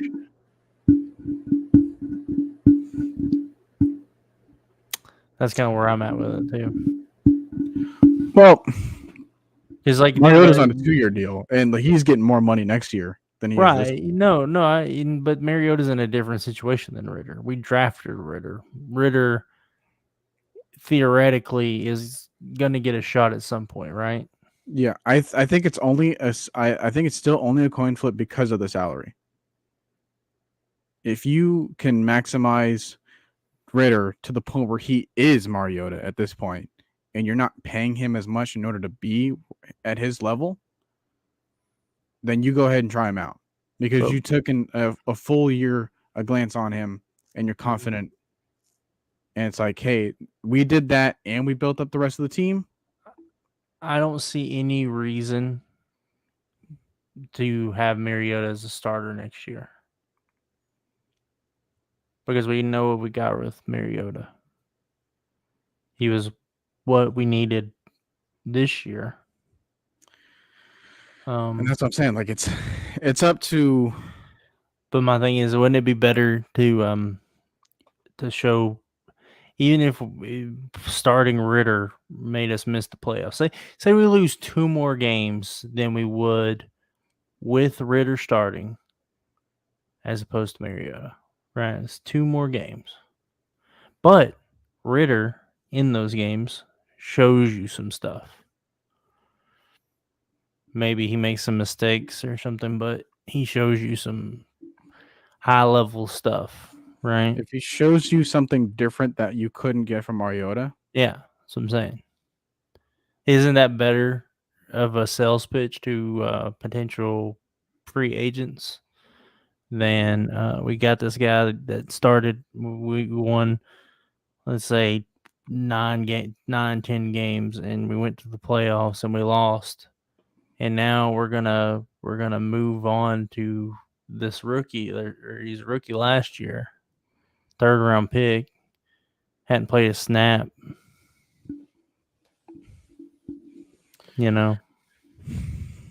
Or right. we're gonna keep rolling with this guy that, like, yeah, he wins some games, but like he also like loses some games because he plays like shit sometimes. I think there's something else about like how Desmond Ritter would handle the rest of the team, right? Mm-hmm. If the rest of the team feels good about him being the starter, like being the leader, like moving into the next season, right? Because we're not going to get much out of the coaches, right? That much we know for sure. Yeah. But if we don't see a whole lot of discrepancy as far as like, oh, well, Mariota's this way, but Desmond Ritter is this way, right? If they have a mutual respect for both people, then I don't.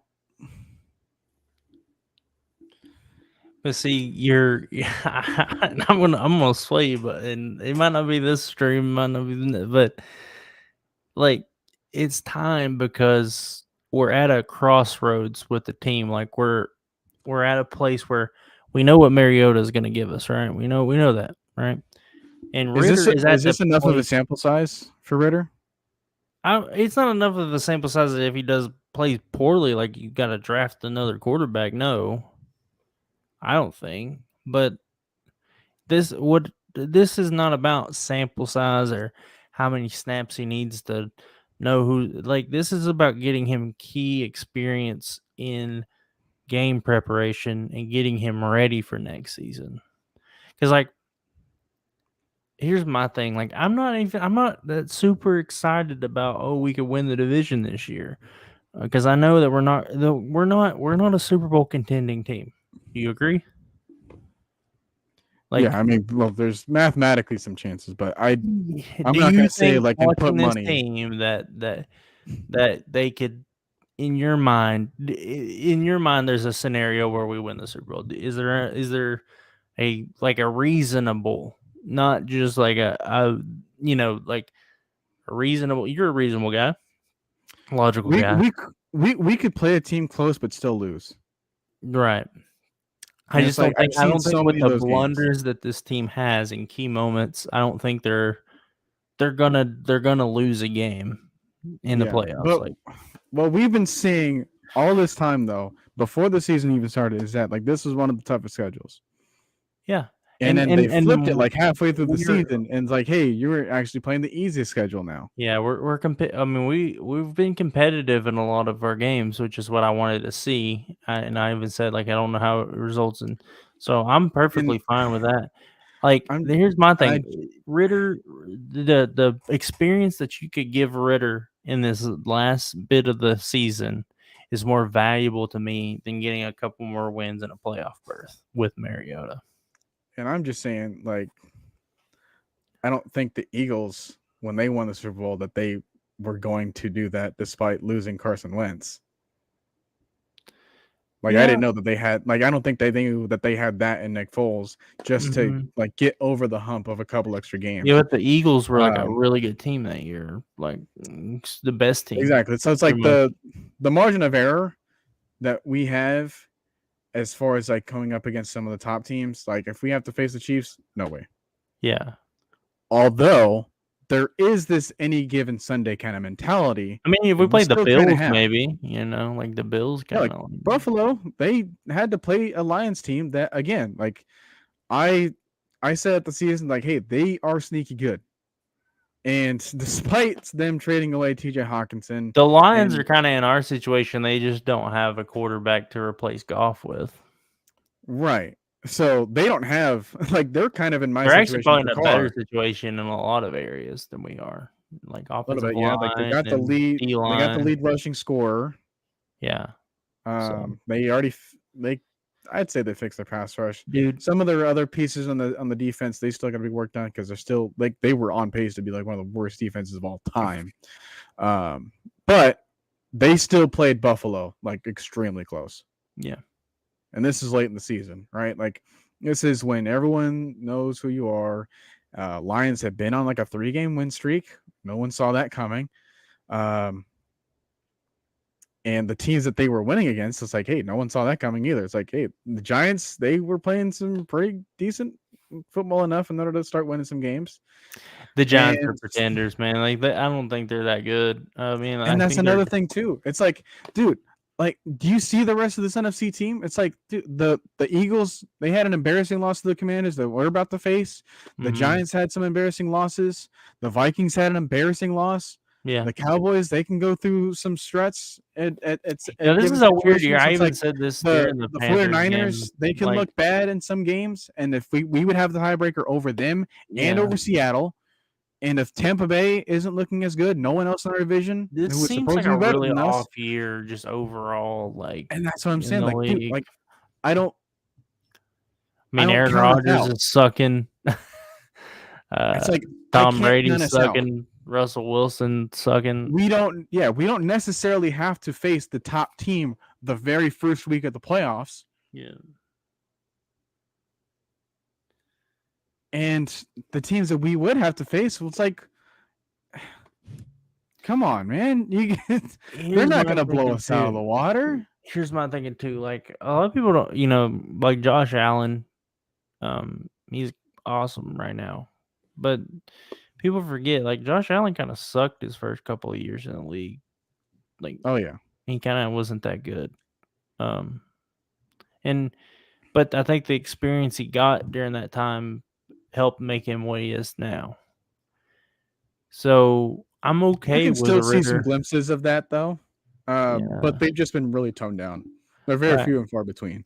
Right, but I can see that with Ritter, like where Ritter could come in, maybe he struggles sometimes, doesn't look the greatest, but like next year, that experience that he got at the end of this year just helps in his progression, because now he knows what it's like to play quarterback as a starter quarterback in the NFL. He knows that it's out of the way. He's comfortable there, Yeah. And I don't think you're running into the situation that that they ran in Tennessee with Mariota, where they put him in, because Mariota just did not need to be like play for, like, and I think did Mariota did they start him immediately? I can't remember. Yeah, they started because their first game was against Jameis Winston. Oh yeah, and then Jameis Winston threw a pick his first pass. Yeah, pick 6. And then like they had the first time since like Brett Favre. I think Brett Favre did that. That's a little trivia question. Favre's first pass was to himself. No, Favre's first pass was a pick 6. Then his second pass was the pick. Oh no, I don't know. Anyways, I know that Jameis Winston's first pass was a pick six, and that kind of like set the tone for the rest of his career. His first throw and his last throw as a Buccaneer was a pick six. It's rough. Heck, Tom Brady's crab throw as a legs. Patriot was a pick six. Oh, crab legs. Okay, so I'm at the stage. It's like, okay, we can negotiate here. Yeah, come to my side. You know you want to, deep down. You know you want to, because do you think Desmond Ritter's the future of the team? I would like him to be. Do you think I would like him to be the answer at a third round level. Do you think he is? And that's my thing. It's like, I can't say because I just don't have the sample size. But I don't want to risk the team right now. You don't have the sample size. I'm trying to give you the sample size, Noah. I'm trying to give it to you. If we trying to give it to you, dude. Two more games. Do you think Mariota's our guy? 2 more games of a bad Mariota. Do you think Mariota's our guy though? That's my negotiation. 2 more bad games of Mariota. 2 more. Why 2 more? Because I think we have like 5 or 6 games left. But why 2? Why not 1? I don't want to be that knee jerk. Why is that knee jerk? We're already discussing it. It's already on the table. We're discussing it because it's kind of popular. But like, you know me though. No, I would not say like he just needs to be benched because that's the popular take. No, but that's what really shied me away from talking about it and discussing it, because I know that because it's popular, there's going to be a lot of bad takes on both sides. Yeah. And that's going to overrule like any one of our kind of situations. And I don't think that, Arthur Smith, obviously, if he was going to bench Mariota for the Panthers game, he would have done it in the Bears game. So I don't think we're looking at an immediate benching. Yeah. I think we're kind of saving him from what everyone else would think of him. I really don't want to go into next season not knowing anything about Ritter. Are you kind of like that? I mean, I that's where I'm at too. Like, I don't want to go into next year with him being the starter and like not having anything to go off of other than the preseason games that he had. But if it comes to a point where we built up the team so much so where it's like we're such a good team overall. So what if we build I think that we're pretty close to that. And then Ritter comes in and he's not prepared because he hasn't had the snaps, and then he falters, and then we have this supposedly great team, but our quarterback is faltering, and then the pressure's going to be on him more than it is this season because people feel like we have a good roster that needs to go, and he's not ready. See, that's the difficult thing for me. Like, because this year we're kind of playing with house money. Like, the coach and staff ain't worried about losing their jobs no matter what happens this year. Front office is good. You got a rookie quarterback. You spent a 3rd round pick on him. He's not like a high. Like, you got to get him in. So you got a quality guy that's like a starter. He could. He can keep the tone. He's a low-level starter in the league. Because then we would be in the situation that the start of this season, the 49ers were in. They wanted to go with Trey Lance this whole entire season. Yeah.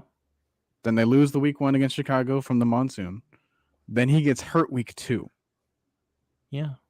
But I think that they trusted the roster so much so that I want to throw him in there, and I feel comfortable enough about my backup to know that even if how did that work out for him? It's bad. They're at the top of their division. You're kind of making my argument for me though, because Trey Lance start? But they're not there with Trey Lance. But Trey Lance, did he start last year? a lot. I think he had like 3 games, but that was probably because of Jimmy was hurt. Mm-hmm. But he didn't have a game where they were like, Jimmy's healthy, we're playing Trey Lance because we want to see. He didn't have that. So then you had this good roster, but you had a really unknown quarterback commodity, and he wasn't ready. Whereas I'm saying right now, you could get valuable game reps with Ritter, and it's not like a lot of pressure on him because we're kind of in the same boat regardless of if he plays bad. Like, I don't think. But what about this scenario though? Right? We Mm-hmm. make the decision to bench him. We put Ritter in there, and he gets hurt like Trey Lance did. Okay. And then like he gets injured at the end of the Then you have season. Mariota, just like you're asking, and then. And you still don't at know. this point, Like Ritter would be ready by the time that the next season starts. But if we throw, like, it's possible. well, Ritter's a 3rd round pick though. Like, so if that becomes an issue or he's got injury issues, then you can look to evaluate other quarterbacks. I would say like continuous issues, but he like gets like a lot of people broken leg or something, or like a torn ACL or something. Maybe not that serious. Like, if we give him 3 games left and he gets hurt, and even if it's like an injury that would take him 4 weeks to heal, he would still not play the rest of the season. Right? But like what is that? that? By the time You the would next season still have got him whatever game reps he got before that. You would have still prepared with the. Yeah, I got Chrissy Lewis that gave us her thoughts. She says this season is Marcus Mariota's best. Why give him more chances beyond the season? Who wants to start a new job in the worst work environment? Ritter can't save this season. Defense and O-line needs help. Draft that. So she's saying stick with Mariota? I would say so because. Well, like what I'm saying is, but I'm not saying Ritter's going to save the season. That was never my argument. That's never been my argument. My argument has actually been that we might lose more games with Ritter this year, but could that be an effect of him trying to save it? Like, if we're not afraid of him like losing out on the playoffs for us, then it could just be a matter of how we lose then, right? Like, if it is because like he's starting to develop the habits that Mariota has, right? Because there's mentor, we're in the same quarterback coach, we're in the same kind of offense. Like, we're not going to do anything different, like a Joe Flacco to Lamar Jackson kind of situation. We're still going to be running the same plays for the most part, right? I think it's simple, but it's indoctrinated into everyone else already. So it's like, why would you change that for everyone else? Yeah, no, you're not changing the offense for him. No. So if we're not changing the offense, we could at least change the personnel and improve them, right? So if there's any other weak spots that we can clear up, I wouldn't necessarily agree on the offensive line would need the most help. Maybe something in the pass protection, like the left guard, definitely need some more. Like the left guard would need some stability. Yeah. I mean, we could get a left guard, but like, I mean, I think Dahlman's secured the center spot, and obviously Lindstrom's been one of the best offensive linemen in the league this year. I think McGarry stepped his game up pretty well. Yeah, and Matthews has always been himself, which has been been very solid. And then you even got guys like Chuma Adogu, or however you say his name. That's like he's a decent. Like, we even have depth there at that position. Like, Gossett ain't like terrible. He was terrible in the damn Panthers game. But you got to think too. Like, the Panthers have good defensive tackles. Like Derek Brown is good. He's a good player. Derek Brown made Chris Lindstrom look like he was Jalen Mayfield. Yeah. Like he, so if Panthers have a strength, it's their D line. Like, if they have a strength on that team. But yeah, like defense that can get some work, because if you want to give any young quarterback a good situation, defense definitely. We need some edge rushers. We need some guys like a.k.a. that you could like rely on, like, you need someone across from him at least. That's We like, would also need linebackers. yeah, we need. I don't know how much we might need depth at linebacker. I don't know, like, because I think Troy Anderson's gonna get that starting spot eventually, and I think Rashawn Evans. The only thing with him is like he's not a long term solution. He's Sure. So just get someone else there, and I I think want to you're see what good. Etheridge does when he gets back. Right, and I felt so bad about him, like Yeah. getting injured in the preseason. So I think but secondary, ooh, you need some work on the secondary. Which I think we've done pretty good. We've Like, been like we're already young enough as it is. Like but if I you think take out, you get a veteran. I'm talking about free agency. You could get some veteran safeties.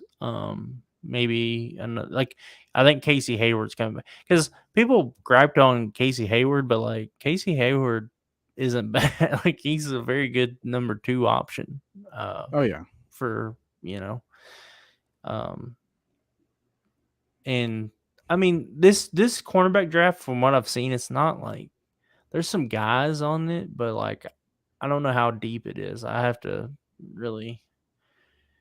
There's not a lot. Like, dude, I loved last year's corner class, pretty good, but and the year before that with J.C. Horn and Sutton or Surtain. I can't talk right now. oh yeah. Um, but I really wanted I wanted Derek Stingley to fall to us, which I'm glad we got Drake London. I'm not mad at that pick at all. I wasn't mad at the pick when we did it. No, no.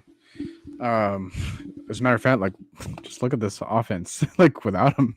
Yeah, it's like, whoa, dude, no Pitts. And what are your thoughts on, like, I know this was, but like, what are your thoughts on Pitts? Do you think like the criticism is warranted with him?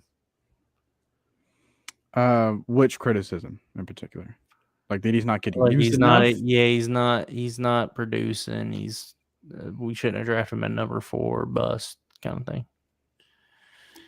He's not a bust. All right, like people for months before the draft, during the draft, after the draft, that whole entire process, the one person, right? You go back to all the draft conversations, the one person that they heralded as the safest pick and the best player in the entire draft was Kyle Pitts.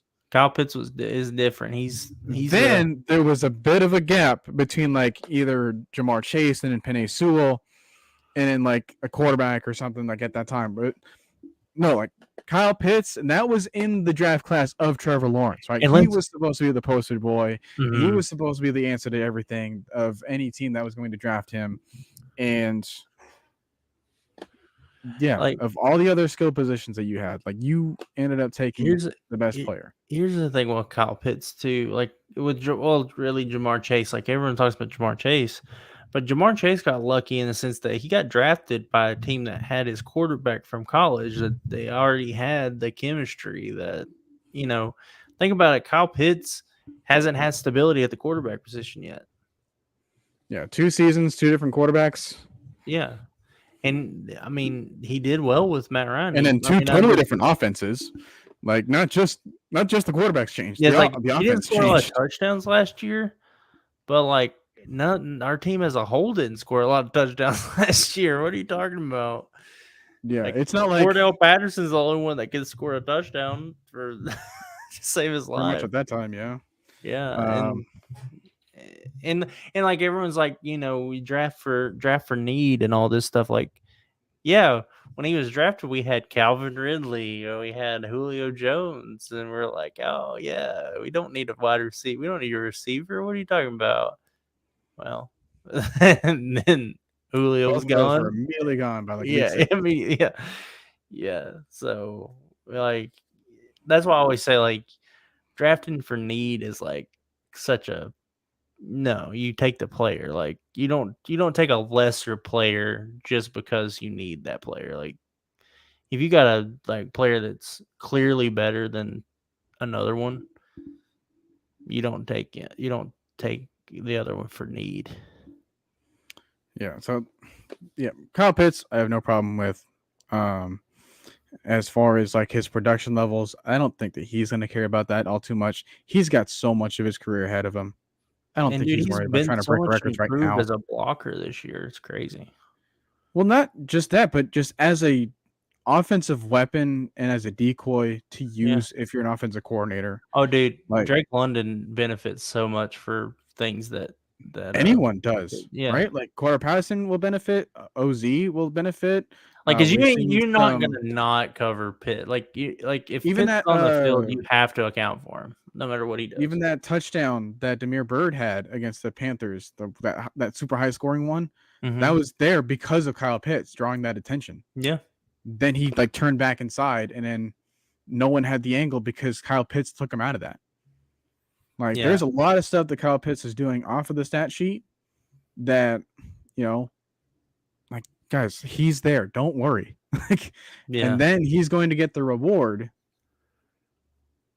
soon enough. So it's much like right now, like Aaron Donald, he's not leading the league in sacks like Matt Judon is.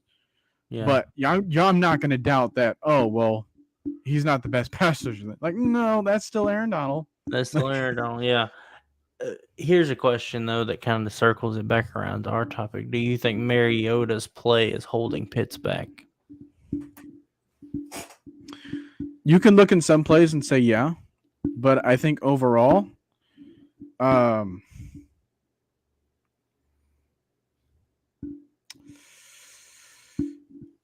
I think that they're doing what they want to do with him as the offense. I don't think it's just like Mariota himself. I think it's like certain play calls, like certain targets. Yeah, I mean, in Arthur Smith is never going to be a guy that's going to try to get a guy a bunch of stats. Like he's going to do whatever. However you work in the offense is how you're going to work in the offense. But we also see the trend of like, hey, when he gets just like certain amount of yards or a certain amount of catches, then we win that game. Yeah. So I do think that there is a correlation between like getting him more involved in their receiving game and sure, but I think that goes with any player, right? Like if you give Drake London that amount of patches, like we could probably win a game just off of that. We've seen Cordero Patterson, like he just had 200 all-purpose yards last game. Like we're not winning the game without him. That our passing game has a higher potential with Ritter in the game as opposed to Mariota. Higher potential, yes. But is it going to be shown right away? Ugh. Yeah. You're still going to see the rough patch right now. I mean, like, and the offense isn't going to be pass heavy. No. It will never be pass heavy. Like, I don't care who our quarterback is. It's not going to be a pass heavy offense. Like, you'd have to have like a Patrick Mahomes or something for Arthur Smith to change that up. Yeah. So it's like there's potential there. I don't think it's necessarily just going to fall on him alone. I think that more would have to come from Arthur's like play calling, like I was alluding to. So like the choices that he makes, kind of like what you were saying, like that 3rd and 5, like, hey, everyone in their left mother would think pass, right? He goes run. Does he do that with Desmond Ritter in the game? Probably. I don't think he does. Maybe eventually he'll give him the opportunity. But if that first game, that first situation comes up in that same style where he's down by 10, puts it in Ritter's hands because he wants to see how he responds to it. And I have no problem with that if it's week 1, right? Like, and it doesn't. I have no problem. Like honestly, here's the thing. Like I understand the ultimate goal is winning games, and obviously the coaches and stuff aren't going to like. They're going to put who they think is going to give them their best chance to win. All right.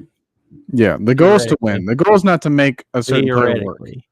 But me, as I'm not just like a casual fan. Like I see trends, and I have my channel or whatever. I hadn't really been posting. Sorry about that, guys. But I haven't been posting videos either. I've been working on that though. I'm not your average cat, would you say, as far as football knowledge? I have a a certain nuance about myself. The way I look at things differently. Like I look at this team and I'm like,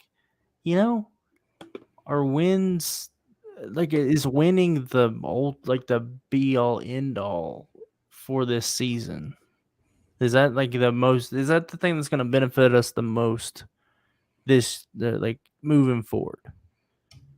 Is winning games, or is it figuring out what we have on this team? Like mine is more leaning towards yes, because I think that helps you solve the first problem. Like we won a certain amount of games with this roster. Okay, say the proposition is this: we win 2 more games with Mariota, make a wild card playoff spot, and lose, or we lose 2 less games with Ritter, don't make the playoffs, but we see promising signs from Ritter moving in the next season, and he gains a lot of game experience moving in the next season to be our starter moving forward. What is the better scenario for the team moving forward? And Mariota is just this, he's not going to, it goes without saying, Mariota is who he is. He's not going to be better, What is better for the team moving forward? Better moving forward from the remaining games of this season. Mm-hmm. Playoffs is still in question as of now. Right. Like I'm saying, we win 2 more games with Mariota, so that gets us in the playoffs. We lose in the wild card because that's probably going to happen if we get to the playoffs, more than likely. Right. And so you're a playoff team in theory, but you still don't know anything about your quarterback. You don't know about your rookie quarterback. You know nothing about him, pretty much. And the only thing that I would say is what we were talking about. It's not a super pass everything where it's everything is dependent on the quarterback to win everything for us. But you know that Ritter is the guy. He's the coaching staff drafted him to be the guy, right? They drafted him to be they didn't draft him in the 3rd round to sit on the bench for 3 years, right? I'm not saying 3 years. Or are you saying does he start next year? I just don't know if 2 games from this season is all it's going to take for him to be determined the starter, no question. No. But what I'm saying is, do you think that Ritter is the starter next year? And that's what I'm saying. It's I would like him to be. Regardless, let's say that scenario plays out. You think Mariota is the starter next year if that scenario plays out where we win 2 more games and make the playoffs and we'll lose in the wild card? And I just have to say what I said earlier. It's it's a coin flip.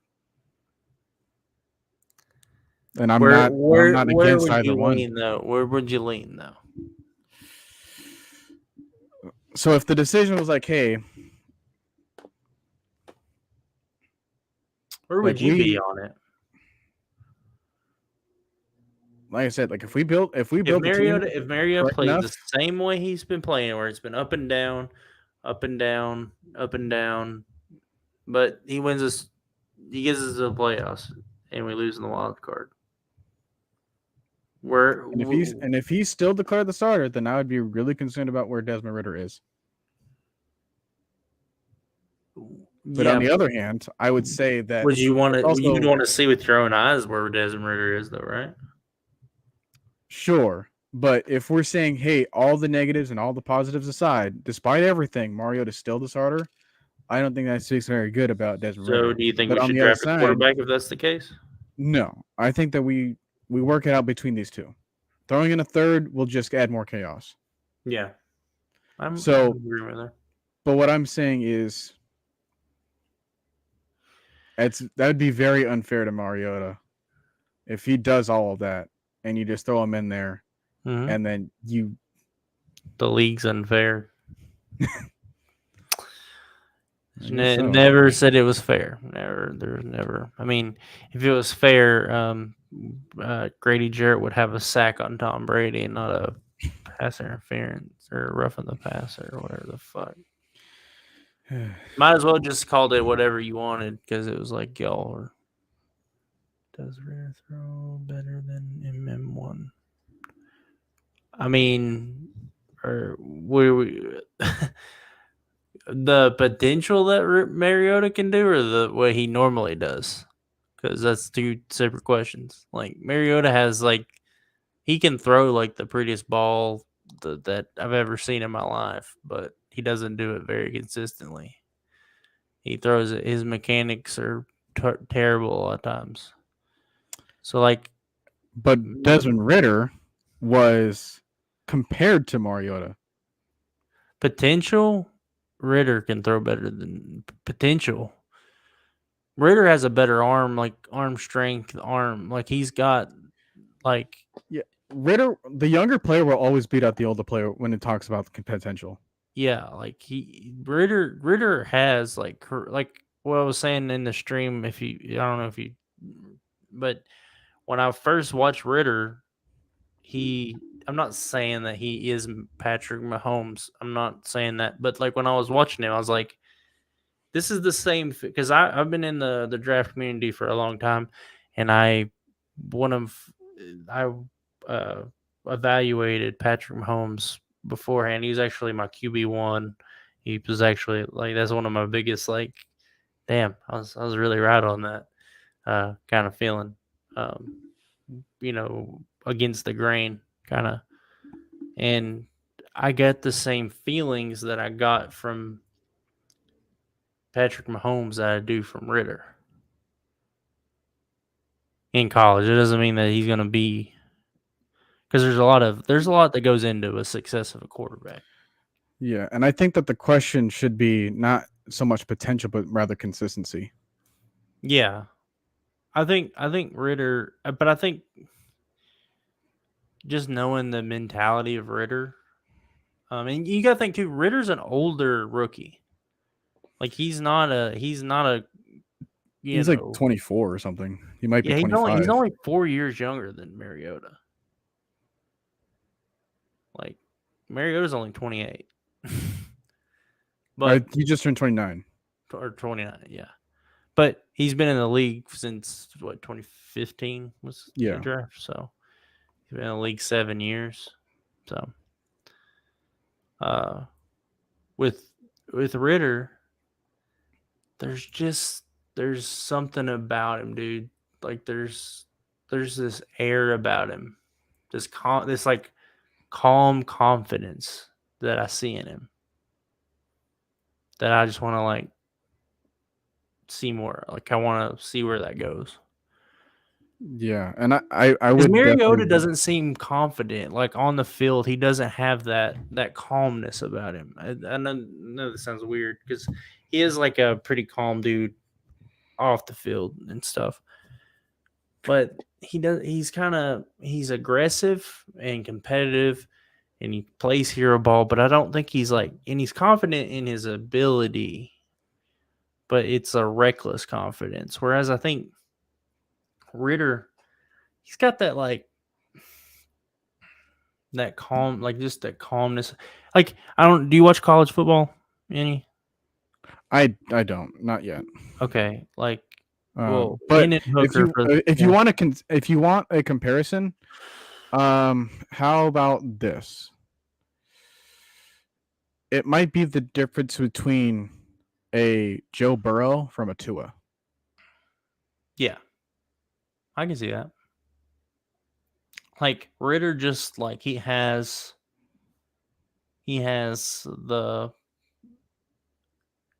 whatever that it factor is. He's got it. I just see it in him. And so I really don't think it's going to be. Joe Burrow has less to worry. He just looks like he's got less to worry about. Yeah. But there's both going to be solid options for Because you you at the end even of the saw day. in the preseason, like he threw that pick, and then he came in the next series in that Jags game, and just like it didn't phase him. Like I think Yeah. mistakes that Mariota makes sticks with him beyond that mistake. Well, Would you agree with okay. that? Would you like if he makes a fumble or he does something like that, like it sticks with it. Like if he starts playing bad, he starts playing bad. Like it doesn't really get resolved in the game. So we actually just saw that scenario play out not too long ago, right? Like you were saying, in the Giants game, like very first throw Ritter had, that was a pick. But in the Panthers game, very first throw that Mariota has in our home game, right?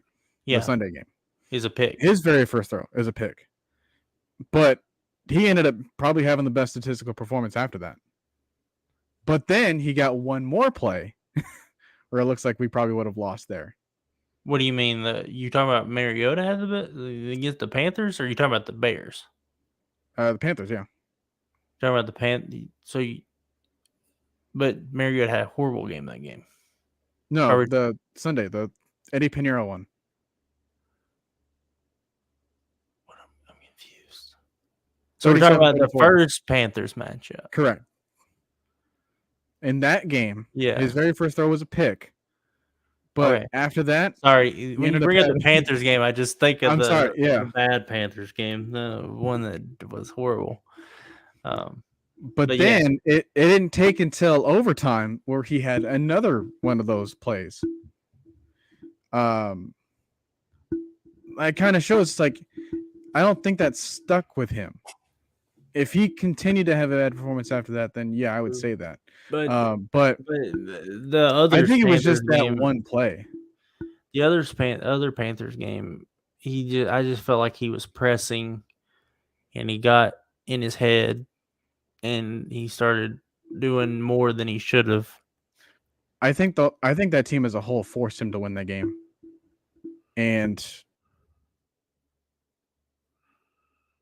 but I mean, I don't think we're gonna like fully agree on it, but I mean, I'm just telling you, man. There's something I see in Ritter. Like I was excited about that pick. I don't know if you remember, but I was super excited about that pick because it was a high value. I thought it was a great value pick. Sorry, my computer froze again. Oh yeah. Well, I don't know, man. I can't explain it in words to you, but Ritter has the it factor, and Mariota doesn't. This goes back to that backup energy. Yeah, like he's a very good player, right? Mariota. He's got really good tools, right? He can play at a level that's great, but he don't have it. And I know that sounds very generic, but it's also a bit risky to say that the third rounder would have it instead. Yeah, but I don't just say it to say it, though. True, and I saw it as well. Like it's weird because you see it in it, like how he does how he carries himself. It's like a stoic confidence. Like it's just like I don't have to tell you how good I am. I don't have to like make it out. Like it's just I am. Yeah, but what I was saying earlier, it's like he's probably one cigar away from feeling like Joe Burrow. Yeah. Right, and if I make a mistake, it's okay because I know I can make up for it. Like I have that confidence in myself. Like I can. But Joe Burrow was a first overall pick. It's like, yeah. I mean, and really, honestly, I don't see why Ritter was dropped as far as he did. I don't know why he did. I feel like he should have been at least a late first, early second pick. I mean, that's where a lot of people had him pinned. Because some people were like, "Hey, like, do you think most teams would be a quarterback aggressive, so they might go for quarterback early?" Here's my thing: I don't think Kenny Pickett's as good as people think he is. Like, oh no, Like Kenny Pickett is not a bad quarterback, but I don't think he's like gonna be your franchise guy. I think Ritter's a franchise guy. Like he's got that potential. Would it be weird to say like Kenny Pickett is also like another Mariota clone? Kenny Pickett's like a Mitch Trubisky is what he is. Yeah, I mean, I compared Justin Fields to And Mitch Trubisky. ironically, Mitch Trubisky is his teammate, but yeah, in Pittsburgh. But he's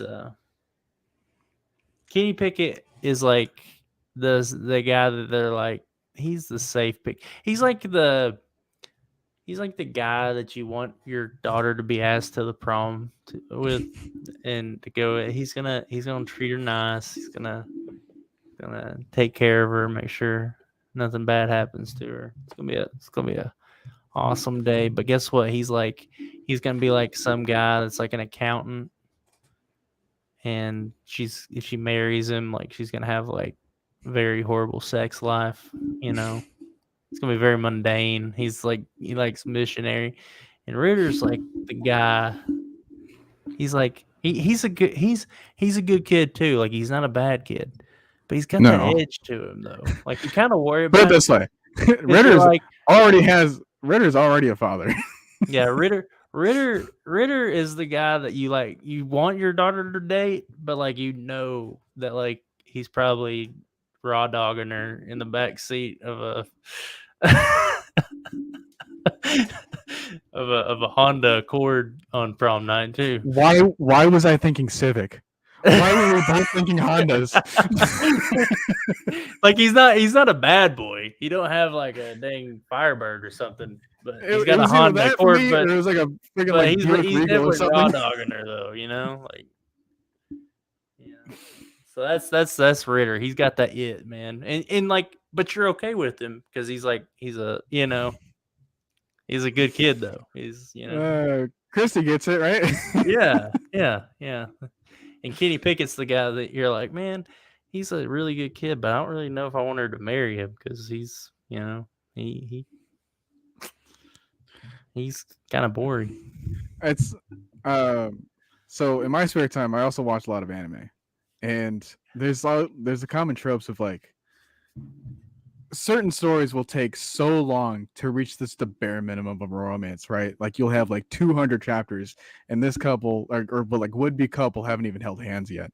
And then there's some other stories. It's like, hey, like chapter 1, it's like, all right, no, we're doing this. Like, right. But like I said, I can't explain it to you. But Ritter was my most like out of the QBs. If we were gonna draft a QB, I didn't want to draft a QB in the first round because I didn't think any of them were. But like in the second round, especially not like top 10. Yeah. Like if we trade back in late in the first and get one, okay, because you want the 5th-year option. I get it. Yeah, I've had mock drafts do that. Right. Yeah. So, but like Ritter was my guy. Like everyone was talking about Malik Willis. I don't see that. I don't. But for me, it's because that I know, like you don't really have to explain it to me. And that's the reason as to why it's a 50-50, regardless of whether or not Mariota finishes the season and plays it out. Because like, hey, like I am also not against giving Ritter that chance, but I just want him to have a clean slate and a better roster to do it. Ritter can be our franchise guy, and I think he could be a guy that like we're talking about competing for championships with. Yeah, I want to give him the chance, but I don't know if like right now if it's worth it for him to get that chance then. But when if not now, when week 1 next season.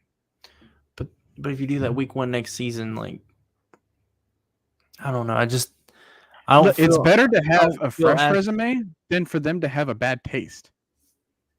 You might risk that if you make him lose games. I'm not talking to leave the fans, the bullshit fans. I don't care what they think. I'm talking about Ritter himself. Like what's more beneficial to Ritter himself? Having some game experience this season going into next season as the full-time starter or going in cold. that's what I was saying. Like with this whole negotiation tactic, it's like, hey, if I see 2 more bad games of Mariota, then yeah.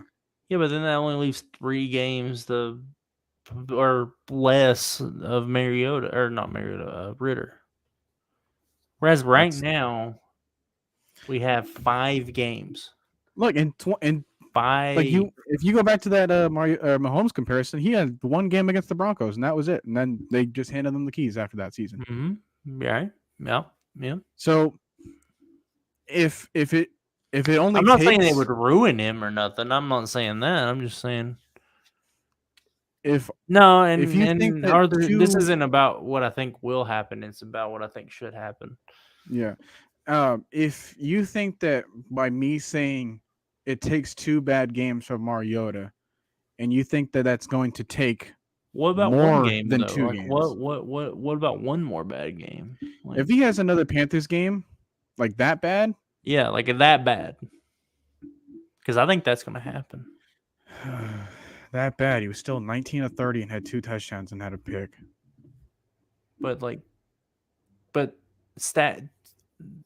did he have a good game? No, he wasn't the worst player for us. He wasn't. But did he have a? That wasn't the question.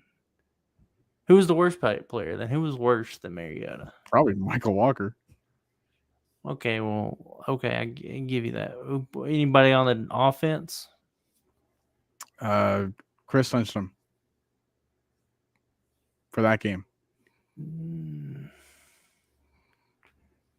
No. And if not him, Drew Dahlman. Dude, Mariota should have had another pick. Guess what? He threw it from his back as But we should have had 3 more. That would have evened it out.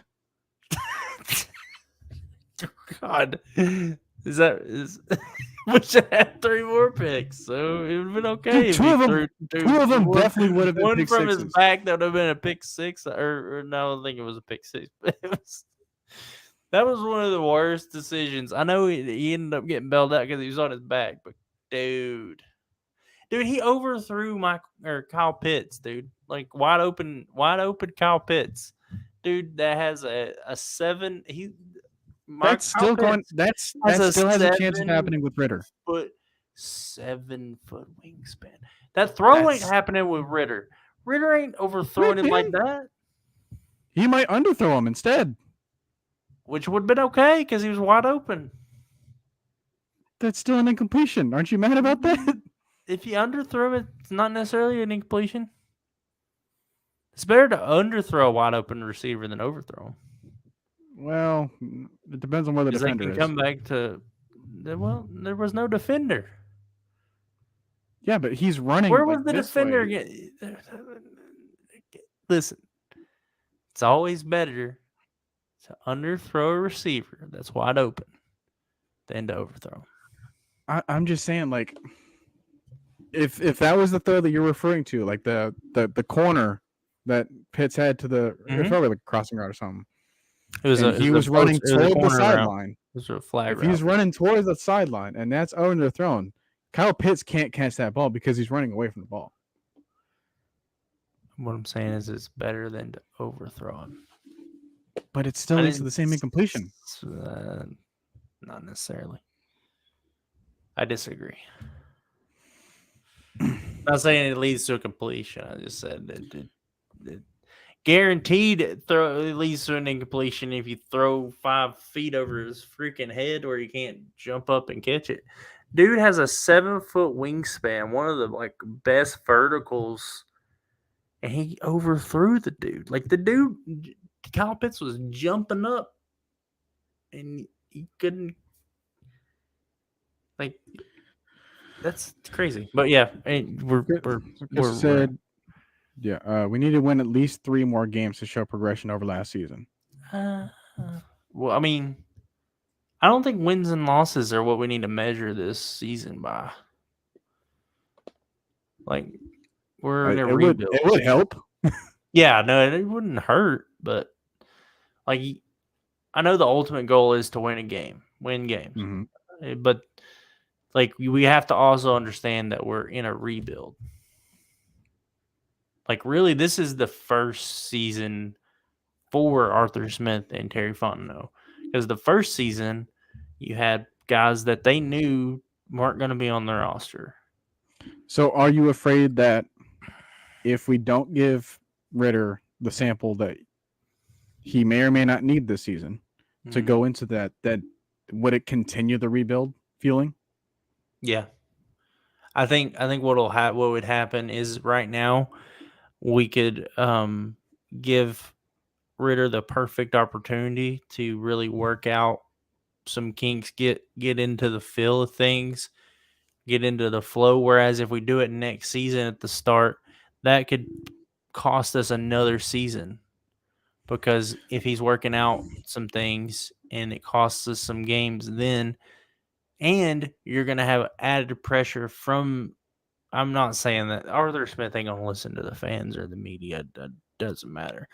But if us as fans don't want that, it's going to be even worse if we made a bunch of big signings, because we're gonna go out into this free agency and we're gonna make some signings. I mean, we're gonna have the cap space to do it. We freaking better. Yeah. So like these fans are gonna have like really unrealistic expectations. I mean, they're gonna have them. And if Ritter comes out and he's, doing some Mariota-esque mistakes, he's going to get excoriated for it. But here's the other thing. If it extends the rebuild, I'm still feeling pretty good about that, because I look at Tampa, they're decreasing. I look at New Orleans, they're getting worse. It's not a matter of I mean, like I said, I don't think it ruins Ritter if we don't start him this year. But no, I just think that we still have a window to do really good. We still have a window to win next year's division. Does that window go away if we start Ritter this year?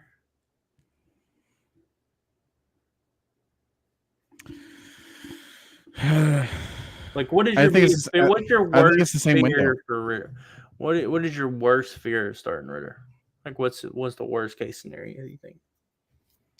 Probably that he gets hurt. Do you think that's, like, moving forward, that stunts anything? I don't, but it's just that you put him out. You run that risk even if you play him week 1 the next season. Like, injuries happen. Well, that's fine, but at least we didn't sacrifice the season. I'm talking about long term for him. What's the for him? Yeah, like what's long term? You just froze, so we lost you.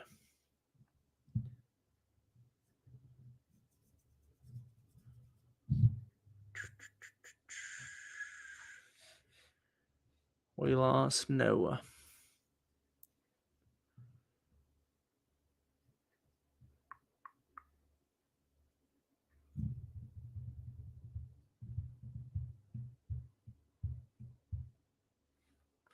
Yeah, he's hopefully he'll join back soon. We lost him. Let's see.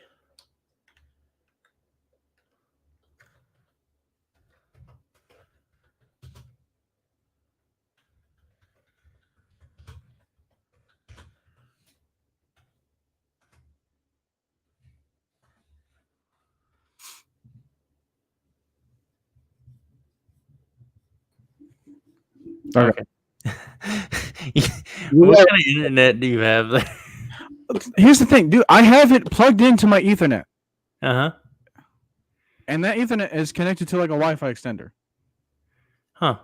Interesting. And I always hardwire mine in. Yeah. So but that's what I did, and I don't know why it's still giving me that problem.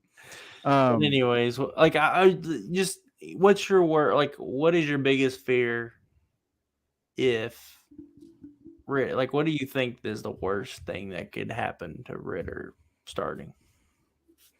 Like I said, if you feel the injury the most. But like, does that hurt him long term? Like, I mean, obviously there's some injuries that could hurt him long term, but that you run that risk anytime he starts. But I'm saying like in the context, what are you saving him from not starting him this year and starting him next year? What are you saving him from? Possible bad habits that he might develop in a similar sense that Mariota was.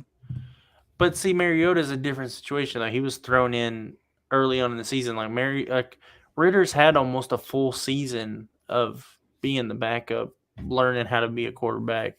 Sure. So imagine another one. There ain't gonna be another one. He's gonna start next year. Like, he better, because Well, yeah, that's what I'm saying. Like another off season. He'd go through the same process, and then, hey, here's your first lesson about being a starter. see, here's my worst case scenario with not starting him. Okay. All right. And I've kind of elaborated on it. Like, right now, you don't have this season is kind of like, we could do more, but we know as fans, we kind of accepted that this season is probably going to be a mid-season, right? Like, it's going to be okay.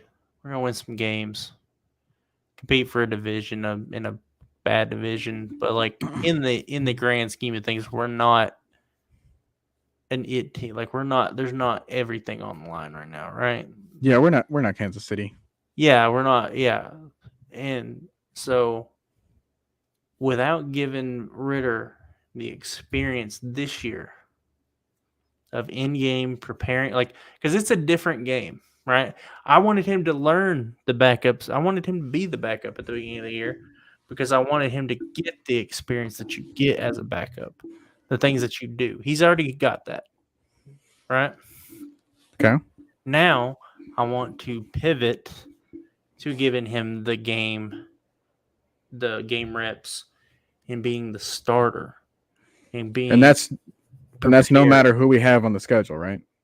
Yeah, exactly. I don't care. I don't care if we win, lose. I don't care if I want him to have him go into practice, start with the one or practice with the ones. Know he's gonna be the starter. Prepare the game plan. Discuss it in that QB room. Get some pointers from Mariota.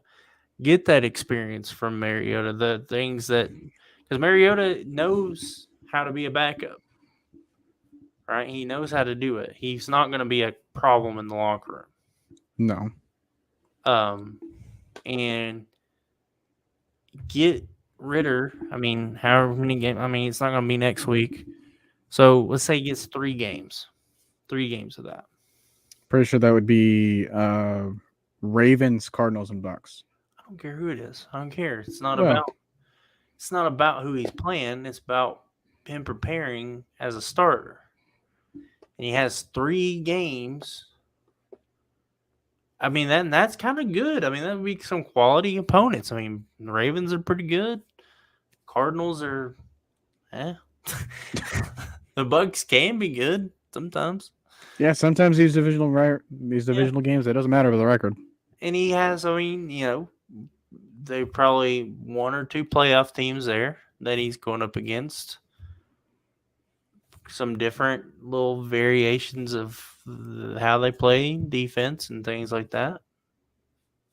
And then you go into next season and Ritter has game time experience. He knows how to be a starter. He knows how to, at least a little bit of how it works. And then you know where he's at. You got game film on him. You know things that he can do well, things that he can't do well. And you've seen it not only in practice. I mean, because practice is one thing to see that, but to see how he reacts and responds in real-time game situations is a very big evaluation tool. Right? So then, in the offseason, you know what you need to work on with him. You know what you have with him. You know how you can tailor some plays around him, maybe add some wrinkles that play to what he does well. And you just have a more full picture going into next year of what you got with him. I think that it's going to take some extra bad games from Mariota in order to get to that level. Yeah, I'm not saying this is going to happen. I'm just saying like that's my thinking on it.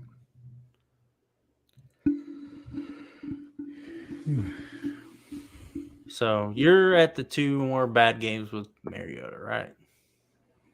Yeah, But and it's that's like we really have like 6 games or something left. Yeah, but like they get to 2, you might be looking at maybe 2 games left in the schedule. To get like a real, like you're talking about really bad games. Like you're not talking like he has a But you just said mediocre 3. game. The what? But you just said 3 games. You give Ritter 3 games. Well, we said we know 5. So, but 3 games is a lot different than 2 or 1. 3 games, like just like I say whenever I point out a problem with a player, right? I don't want to just show you it once. I want to show you it 3 times because 3 times a pattern. Whereas, same thing with evaluation. 3 games is a lot of games. That's a lot more. 3 games is a lot more than 2. So if 3 games is a pattern, does it have to be in succession? Preferably. Because then you see like how he responds. Like say he loses the first game. But this would have to go on the same line of Mariota as well. It's like if he's going to have a certain amount of games in succession where it's like, okay, yeah, he just can't do it anymore. No. You're conflating 2 things. You asked me for Ritter, is it better to be in succession? There's a reason that it's better to be in succession with Ritter. I was just saying overall. I wasn't trying to pin it on Ritter. Okay. Well, so it's different for both of them. Well, I just thought that your overall philosophy was like, hey, like 3 games would sense a pattern or something. Yes. That wasn't directed at any particular player. No, I'm not, because like 3 play, like it's not 3 plays in a row that shows. What I'm saying is so it's 2 so yeah, the games don't have to be in succession for me to get an opinion on a player if they do the same things in 3 separate games. What I'm saying is like for Ritter, the progression part of it, it would be good to have the 3 games in succession because you want to see how he responds each week to whatever happened in the game before it and how he responds to the next week. And I think he froze again. But anyways, I think we're going to have to wrap it up soon. But it looks like he has a very inquisitive face in that freeze frame. Oh, man. Okay, final verdict before this freaking thing shuts off on me completely. Yeah, I don't know what's going on, but anyways, like you get what I'm saying, though, right? It's 2 different situations. All right, we need a last sentence here. Okay. Mariota should be benched. Probably won't, but he should. If Ritter wants week 17, I will give it to him. Okay. Sounds good. So thank you guys for tuning in. Hopefully it's not going to be as choppy on your guys' end as it was on mine. Yeah, that was unfortunate. We had some technical difficulties there, but yeah. I think it was a good discussion overall. I mean, we kind of covered a lot of topics. Other than just 3 hours, you're bound to have that happen. Yeah. All right, guys. Well, you guys get to sleeping because sorry to keep you up like past midnight for most people. I mean, it's 11 for me over here, so it's gonna be even later for everyone else. So it's 1 o'clock where I'm at. Exactly. So, all right. Well, appreciate you guys having this discussion. Appreciate you guys joining us in the chat. King Kale, Chrissy Lewis, and Michael from before. We appreciate you guys tuning in. 3 Dirty as well. Careful not to miss anyone or forget. Yeah, good night, guys. Bots, it was a good. The bots, please do not come back to me. Hey, man, I want some free girls in my area. Well, then just start up your own stream. All right. Don't infiltrate mine to do it. Oh, God. Jeez. All right, guys. Enjoy the show and good night. See.